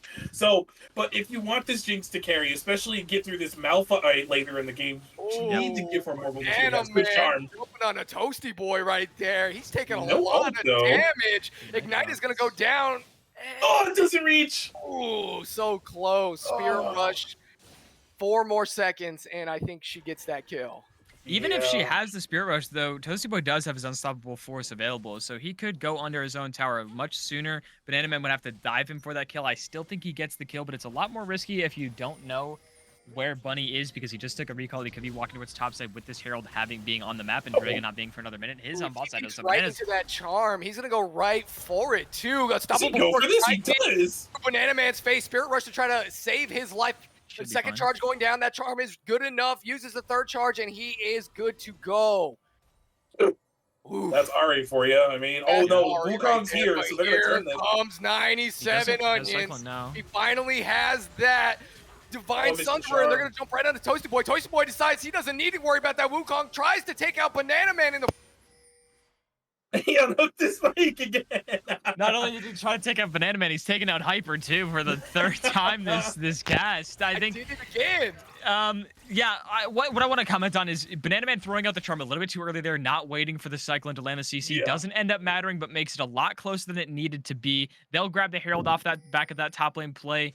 And PXL will grab the Drake for themselves. Oh, man. I think SKT should have opted for the Dragon instead. I actually it does put them on Soul Point, That's the thing. It's like it forces them to... What a flash. Good. That barrel... Just missing the cask. Almost. I tried to go for the Panunu, but it didn't happen. Yeah. But, but I agree 100% that they should have taken the Dragon instead of going for the Herald there. I think you can sacrifice the Herald. The first one didn't get much value, so the second one isn't really going to also provide as much value. I mean, most likely does with the next Drake. But now with them, with PXL, my bad, being on Soul Point, it forces SKT to fight every single Dragon from this point on, because you don't want this team to have Hex Soul. It's just going to provide a lot of obnoxious, Weenie right there, but a really good barrel does not get that Everfirst rod. But Banana Man does, but that stun is going to land. Linguini picks up that kill. Wow, max range stun on those chains. They're going to very easily get this mid tower here unless they just send everyone to stop it, which they are, which means Toasty Boy will get the top lane tier 1 in exchange for covering off this mid tier 1, which they might not even be able to do because Aphelios does have Calibrum. They'll have to fully fight this. Cyclone's not up for another 10 seconds-ish. Okay, but they have good enough wave clear, but it looks like, okay, for a second it looked like they were thinking about going for an engage there, but I think it was just to deter any potential fight. And this Silas, once again, splitting here in the bot lane, gonna start tapping on that tier 2 here in a second if someone doesn't come to stop him. Oh, Malphite's coming in for a cheeky flank. Oh, this could be gross if this goes well. He should be spotted over. They have a control in Raptor Pit. They do see him. Okay, but they still might go for this, to be honest with you. Yeah, Gragas is coming over. He has the cask available. Every ultimate is available for both teams here, so whoever gets the first engage should look pretty good here. Dune's ultimate timing is the big thing we have to watch out for, because if he's a second too late, it could spell the difference in this fight. Oh, Linguini is on a cheeky flank. Banana Man does spot him out. The stun and the charge are going to land. Everfrost Rude is going to go through. He steals that Spirit Rush. Spirit Rush is going to be popped by both mid laners. But Linguini is going to get pincer maneuvered. Shut down right over to Rel. And they give the mid lane turret in response. I mean, that's cool and all that. Oh, no, we're still fighting. Okay, never mind. But that's cool and all to get the shutdown on the Silas, but unfortunately it goes to the Rel. That big 600 gold shutdown goes over to her, and like that's I mean, that's cool. Oh, no. Unstoppable flash is gonna land right there on the mid lane, and here comes the damage. Zapu does pick up the rail in the end, and they do have enough of damage to get Banana Man as well. Do they get it? Oh, the flash is not good enough because he flashes in response. Ooh, what a really great setup by the Malphites. Yeah, Zapu not quite having enough damage there to kill on that flash Q because he doesn't have the Gale Force available. He's sitting on 2,800 gold, by the way, so he wasn't able to take his recall timer when he would have liked to. Now 40 CS up and 2,000 gold ahead. I mean, they certainly can. They know everyone reset. The only issue is, like I said just now, Zapu's sitting on 3,000 gold. You kind of need to take your base timer. I mean, they're who needs base timers? They get it anyways. Get it anyways. They just now spotted it too, so by the point it's too late, they're gonna reset. Objective money sure does go down, and yeah, just off rip buying the Gale Force. So and feeling pretty good about it. Another BF sword on top of that. Not even just off rip. He gets the Gale Force and another BF sword. Yeah, that's too much gold. Well, yeah, the gold he's sitting in bot lane is now over 2,000 gold just in that lane alone. The only reason why this lead isn't as big as it might feel like is because every other lane is pretty even. The only leads you really have are in jungle and AD carry. As much as Silas is 5 and 2, he's only 1,000 gold up, which is still considerable, but he's not as ahead as he looks on paper. But this Aphelios is really where all of the lump of their gold is. So if they're fighting without him, it can look pretty dicey, but you saw how much damage he did in that last fight without his Gale Force. Yeah. I mean, having the Infernal Gun also helped a lot too. Because as we know, there's that highest damage gun. That gun just does so much damage, especially when it can spread. That was close. I almost like threw up if that hit. But yeah, that would have been. It's just the way Linguini plays this champion, like we mentioned. He plays like he's 30-0. That's what he plays like. Exactly. Yeah. I love that style of gameplay. Good charm. charm. What a charm as well. Yeah, it shouldn't make too much of a difference. There is a cannon minion here. Toasty Boy can kind of just chill around and let this tower die. Banana Man's gonna have to burn his entire kit on the wave every time. Yeah. Unstoppable force. I bet he's holding it until that tower falls. He could look to pull the trigger right away. Spirit Rush is available though, so if she is fast enough on the reactions, Root lands. That could be a kill. As Onions has a good position, so does Gragas. Ooh, 97. Zapu's a little bit too far forward. He's gonna cycle right into there, and that barrel's gonna pull Zapu right out. But it doesn't matter because he's got that Taric ultimate right on top of a BXR Bunny does not, and he is gonna get pincered by the entire team. Shutdown going right over the team. That's a good shutdown. Oh my goodness. The team finds him. Moonlight Vigil does a lot of damage. Cloud Strike goes down. Linguini picks up 97 onions, and the team fight that looked to be in the favor of SKT goes the other way. The Gragas cask saved Zapu in that fight. It hit him completely away from their carries, and they weren't able to follow up on the damage. He gets out. They get the shutdown on the Bunny, but they lose 2 members. I mean, you said it. The Moonlight Vigil was huge. They get 2 towers. They should get the inhibitor as well. They'll get the top lane tier 2 as Linguini's up there, and you really just have to rely on Sense to wave clear. They will save this inhibitor, but this top tier 2 will drop. And this Aphelios is 3,000 gold ahead almost. So what you're saying is we kill Aphelios, we win the team fight. Exactly, yeah. That's where all of their gold is. Oh, what a clean stun right before Dragon spawns too. They want this too. They know slam going in. They right? get the stun on a Toasty Boy. Toasty Boy is looking for that unstoppable force angle, but I don't know if he's going to be able to get it. Sense on the back line is just peeling through the entire team. The unstoppable force does go through. The kill going right over to Taric. Their jungler does fall. He does not do enough damage. Aphelios does take out the Ahri in the end. Okay, excited now. She sees blood in the water. She's going for it, but Linguini on the back line. They're dead. Sneeze. Oh, wow. What a really clean play by the Morgana. And they get the Hex Tech Soul off the back end of it. Unless Gragas can pull some cheeky bullcrap here, but I mean, it's not likely to happen. He has the barrel. He does got the barrel. There's no way, right? Do something, but he can't really knock Morgana out of. Well, he can if she's standing there. Well, not quite. It's nothing much. You might die for it because this Morgana does a ton of damage. Yeah. And the base is opening up as well. Yeah, Linguini got the bot tier 3, so that's 2 open inhibitors. They don't have the Baron buff anymore, but they could really do a lot with what they have. And I mean, Zapu doesn't die for a couple reasons. He's just too far back. Sense is not quite in range. Super Mega Death Rocket is about 5 seconds off being up. They didn't have Cask for that fight. They just didn't have what they needed to. As much as Cobra Strike found a really good angle, and Onions almost got a really huge cyclone, he died just before he got it off. They're just not completely able to collapse onto him. He gets just out. Terra Killing is just enough to keep him alive. And he's able to get a few kills over the wall, and Sense is just a little bit too far back. He can't quite get in the fight. Not enough damage, and ends up dying towards the end. They get the Drake that puts them, gives them the Hextech Soul, and now the goal leads 8K. He's gonna find a pick while somebody's shopping. Sense uses that Gale Force to try to get away. That Cyclone might not be able to save him. It does not. Linguini picks up Sense, but he is gonna get pounced on by Kill Members, but he goes Zonius. Toasty Boy on the back end. Kingslayer does heal him up enough. I don't know if Gragas has enough damage to deal with both Toasty Boy and Linguini in the long run. And Toasty Boy is just running him down. Meanwhile, on the other side, red side jungle, Blue Bunny does take him out. Let's stop him for Oh my god. Gragas, and it is all falling apart for the side of SKT. Aphelios and the base is open, basically. Yep. Yeah, I mean, the base is basically open. Oh, good shield for Cobra Strike there. They can arguably just end the game right here. Oh, Morgana, that was cheeky. Yeah, this is why I like Morgana jungle way better than Morgana support, because she can build Magi's and do a ton of damage. Oh, they're gonna use the Taric ultimate. Drops the ultimate for disrespect. Oh, I think they have enough in the tank to try to stop this. Super Mega Death Rocket is gonna go force the flash. There's no way. Power shots. He's gonna fall. Sense might be able to do something here. Excited, but it is red and white. And boys, guess what? You do not fight. Cobra Strike falls down, and he has a lot of chakrams right now. But 97 Onions did just enough to get him into spin range. Oh, they gotta breathe on him. Just breathe on him. You got it. Great flash. He flashes the barrel. The healing is just so strong. The body slam is just enough to get him in.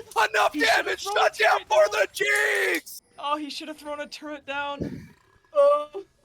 He did such a good job at staying alive for that long and grabbing a couple more kills off the back of that fight, but he has Severum available, and that is the lifesteal gun. And like you said, red white don't fight, just like green white don't fight. But when he has Severum available, that's so much lifesteal. He's just not able to use that gun to its full effect. And if he drops a turret down, maybe he could do something there. It's a really tough ask. His Moonlight Vigil's not there. They just overstay slightly. They do grab a Nexus Tower. And, I mean, they can just look to get this Baron as soon as everyone's back up.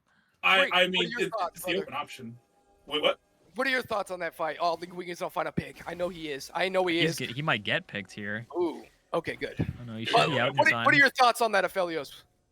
He's just strong. I mean, to be completely honest with you, I mean, he had the red white guns, and we see this all the time, regardless of what league we're watching, whether it's here, SCL, LXC, or even Pro Play, as a matter of fact. Yep. If Aphelios has red white, chances are he's going to win the fight, because once he gets those chakrams stacked, it just shreds through everybody. And with that Last Whisper as well, it's going to do a lot of damage. Like right now, that he just shreds through this Baron. Shredding through this Baron. I don't think they get there in time. This is Aphelios classic. He's definitely the AD carry that does the most damage to that objective, or especially with these guns. I would say any objective.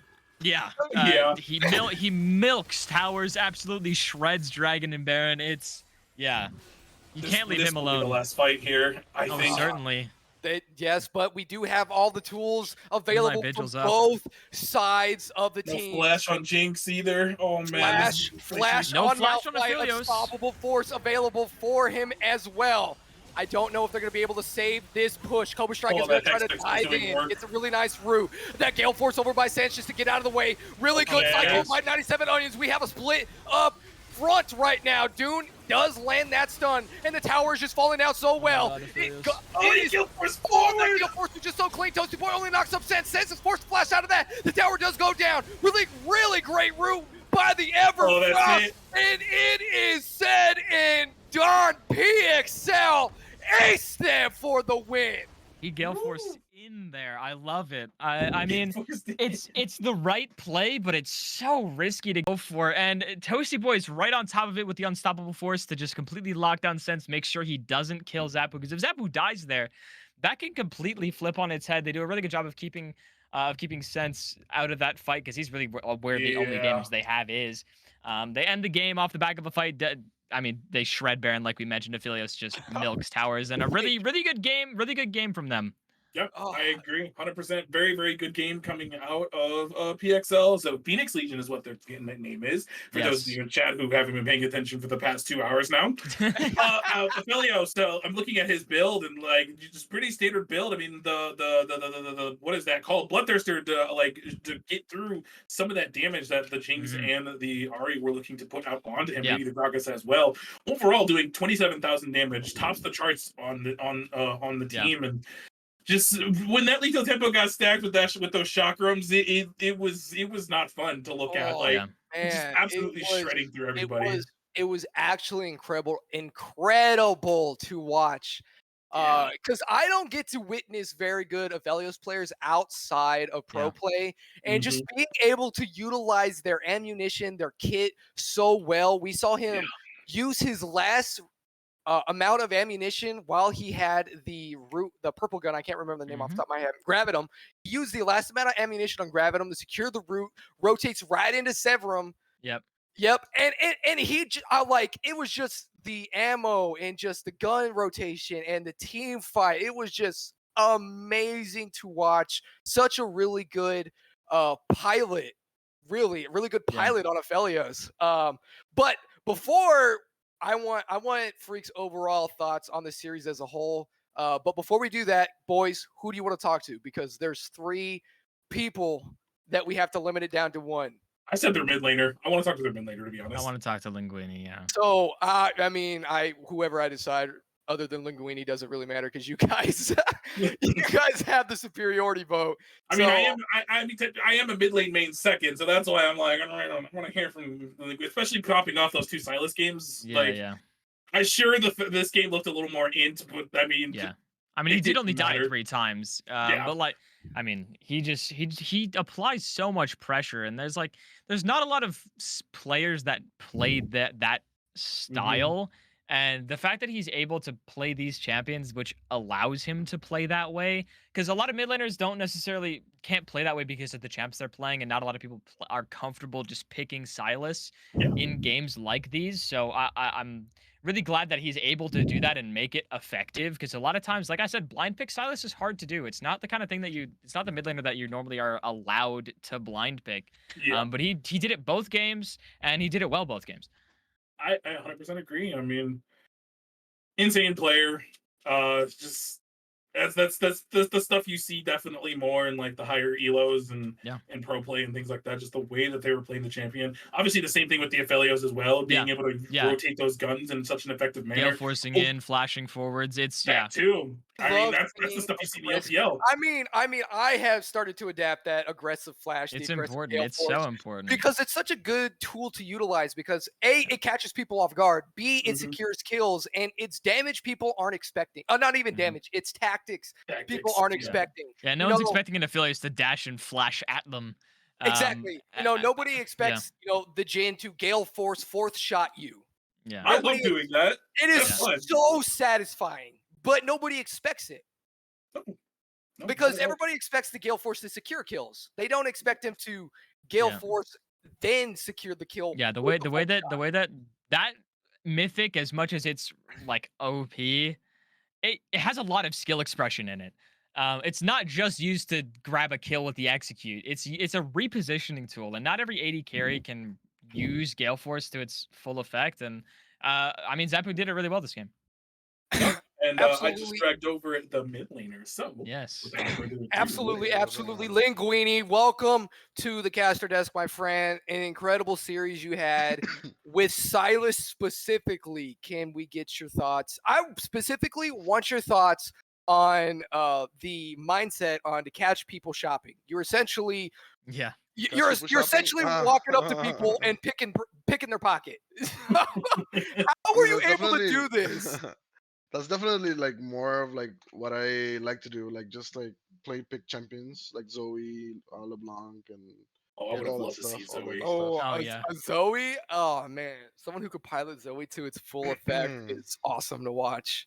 Yeah, I haven't been playing a lot of it, but yeah, like I mean, I just did what my team just basically let me do whatever I want at that game. Those games. It certainly looks The like it. I mean, LeBlanc you were game I running actually wanted around to the go map. the other build, the Bobkin build, but my Mhm. runes didn't save, so Oh, the runes didn't save, so we didn't get the yeah, chance the to runes like didn't skip save. LeBlanc. Okay. Okay. Yeah, Oh, that's why I started. That's why I I started thought you with were the gonna do cycle. it. Yeah. Okay. Yeah, I was gonna Alright. do it, but then like I don't know what happened. Like I did put the runes in, and then when the summoning thing came on, and Yeah. I didn't have them Yeah. anymore, and I was like, oh damn, I have 200 to do years something climbed. What else. can I Yeah. say? It's right code. Right code is perfect. It doesn't break ever. Never, never. No, but I always love definitely to fun games. ask this question after every game for every team. I like to know like what were the comms like during a couple of those like really like immaculate team fights that you guys have. Especially, we'll talk about that last one where you guys pretty much like kind of choked them in their base and aced them completely. So I'm curious what the comms were like that game or right at the end of the game. So unfortunately, I can't say much about the comms because I was muted a lot because I was in a I had some personal stuff that I was going through, and I was on a phone Okay. call. Okay, fair enough. okay. Most of the series, probably like 90% of the time. So basically, you could say I was solo queuing a lot of the game. Yeah, he still played very I well, mean, and yeah. I do hope I those was personal things communicating do through the bangs. yeah. Hey, pinging is the best way to communicate. But what Yeah. were what were your teammates like? How were they? Like, was it chaotic? Was it complete silence? Like, what was it like that last fight? No, they were very formal. I think they were very professional. I mean, I don't think we had like like a communication problem at all. I think they were Mhm. very pretty much on point on what they were doing and what they were planning to do. I know my AD carry was doing all the shot calling. I could hear all the shot calling during Oh, Ve- you carried the my shot I calling. like it. Okay. I like it. I It's don't it's see. important. It's important for ADCs to be able to shot call late game because yeah they usually run team fights. That's Fair. true. yeah Late I game. know. Okay. And then I always have a nice little follow up question after that. So you guys are one of the new teams in the league, and Yes. I'm coming in after taking the spot of a couple teams that dropped out. How are you feeling overall about the league so far? If unless this is like your very first game and like you haven't had a chance to scout everybody.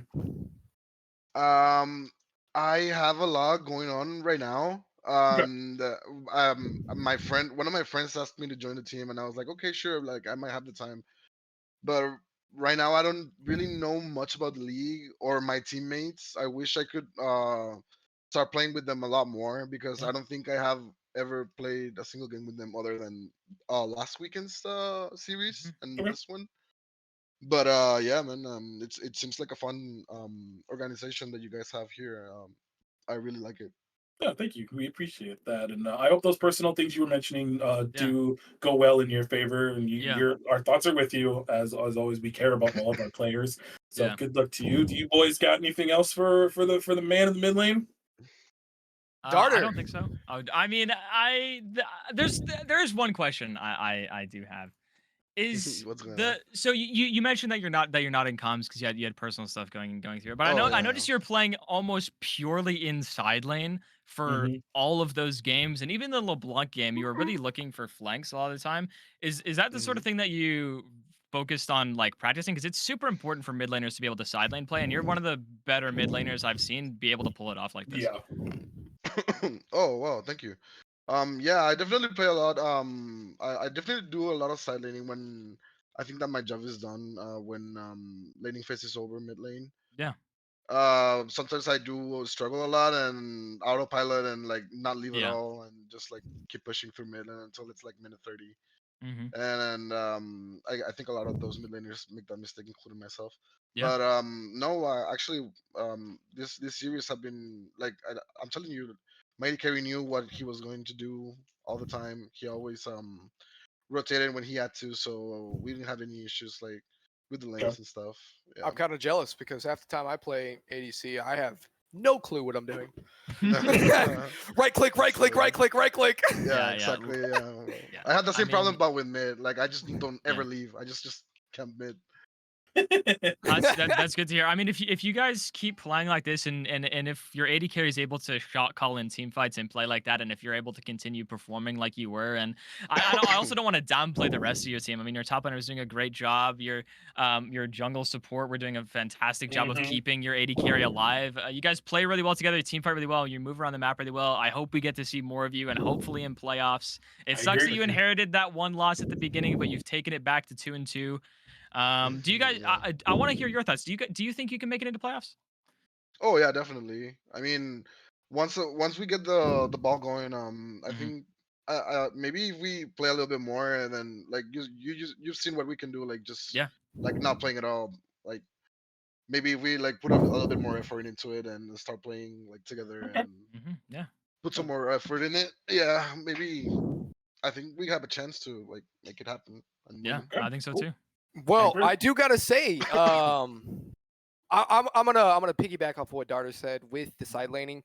It's not often you see somebody who can side lane, but it is even more rare to see someone who can side lane effectively. Not only Yes. were you in the side lanes properly, but you were shoving the waves in such a manner that the team had to respond. Yeah. It wasn't like okay, I'm gonna go into the side lane, solo shove this while the rest of my team's like taking objective. No, you guys were sync the waves, push together. What are you going to do, SKT? Are you going to stop the Silas, who has been obliterating you guys 1v3, or are you going to stop the 4-man push? Or even better, are you going to stop the solo top laner? Like, you guys Yeah. were exceptional Yeah, with map the movements are way really you good. covered that map. Yeah, It was really pretty to watch. No, thank you. As well as the team fighting too. Yep. I do want to see your Zoe pop off. Same. I do I want want I to see do, the Shiv LeBlanc. I want to see it. I want to see it. Oh yeah, I wanted to see it too, but like I said, like I just Yeah. I mean, it's right. Client, what can you do? We're gonna blame Riot Games, not you. Yeah. It's Yeah. all good, All right, brother. thank It's you, all thank you. good. It's Last thing I do want to say is if you do want to, your team, I definitely see you guys going to playoffs, and next week might secure that position if you are able to come out on top of Primal Instinct Orange, because you guys are both tied along with Crab Wranglers right now for that third seed. Yep. So you guys beat PIO. You guys could definitely make playoffs, Yeah. and I am 100% rooting for you. You guys Thank you played very much. phenomenally, and good luck into the rest of the series. Yeah, thank you, man. Thank you, guys. Enjoy your team. Go celebrate with them. Yes. Yeah. Thank you. Overall though, yeah, that was a pretty gnarly series, I gotta say. But Yeah. after all of that, I've got nothing else. I mean, Yeah, neither do I. that was well done by PXL. So Yeah. Phoenix Legion do move to 2-2. This will be a pretty spicy group, methinks. Yeah, a lot of people are sitting at 2-2. There's only one team undefeated, which is Vino's Goons. VG are sitting at 4-0. They beat Dorado Gaming Delta, who are now at 3-1 after today. Oh wow! No, Dorado Gaming Delta Dorado. actually lost to Damage Over Time, who were 0-3 coming into this week. Yeah, they He did. hyped you up, Dorado. Yeah. VG actually lost to Crab Wranglers, who now moved to 2-2. So a lot of these the bottom table teams are picking up wins against the top table teams and making it a much closer group. The other group, we were yet to see some results. There's a lot of undefeated teams up there, so we'll see how this week shakes up. Yeah. But yeah, this group looks really close.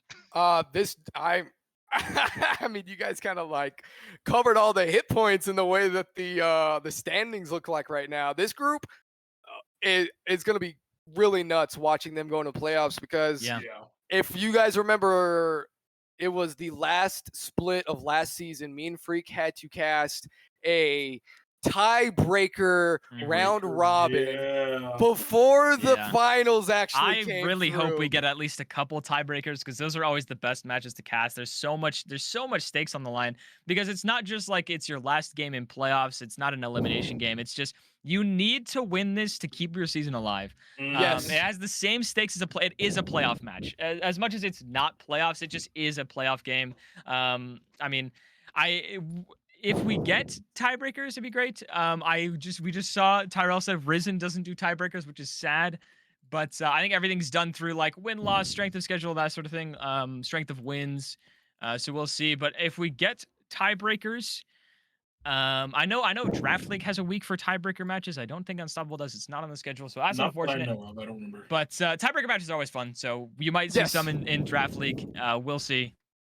I mean, I don't know. I hope we do tiebreakers because even the next group kind of looks like they might have to do a tiebreaker. There will be tiebreakers, but just not games for tiebreakers. Ah, boo! Yeah. All right.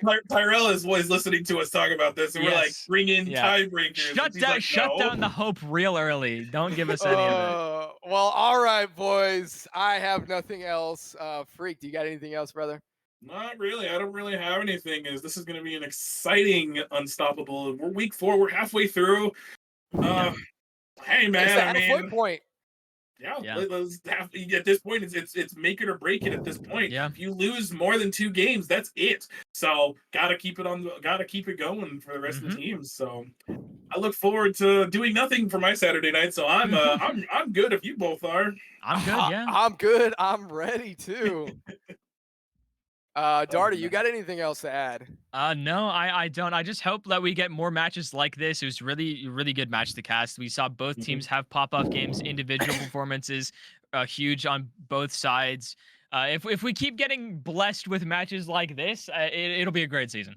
Yeah, I mean, oddly enough, as I say that, I can feel like my throat kind of like getting a little hoarse right there. I was literally about to say, you know what? Even though I was kind of like screaming at the top of my lungs, it actually didn't like shred my vocal cords so bad. Gotta do some exercises before in between games, you know? Yeah, no kidding. But I'm really glad my wife brought me something to drink right there in the middle of that last game because I was really needing that one. Nice.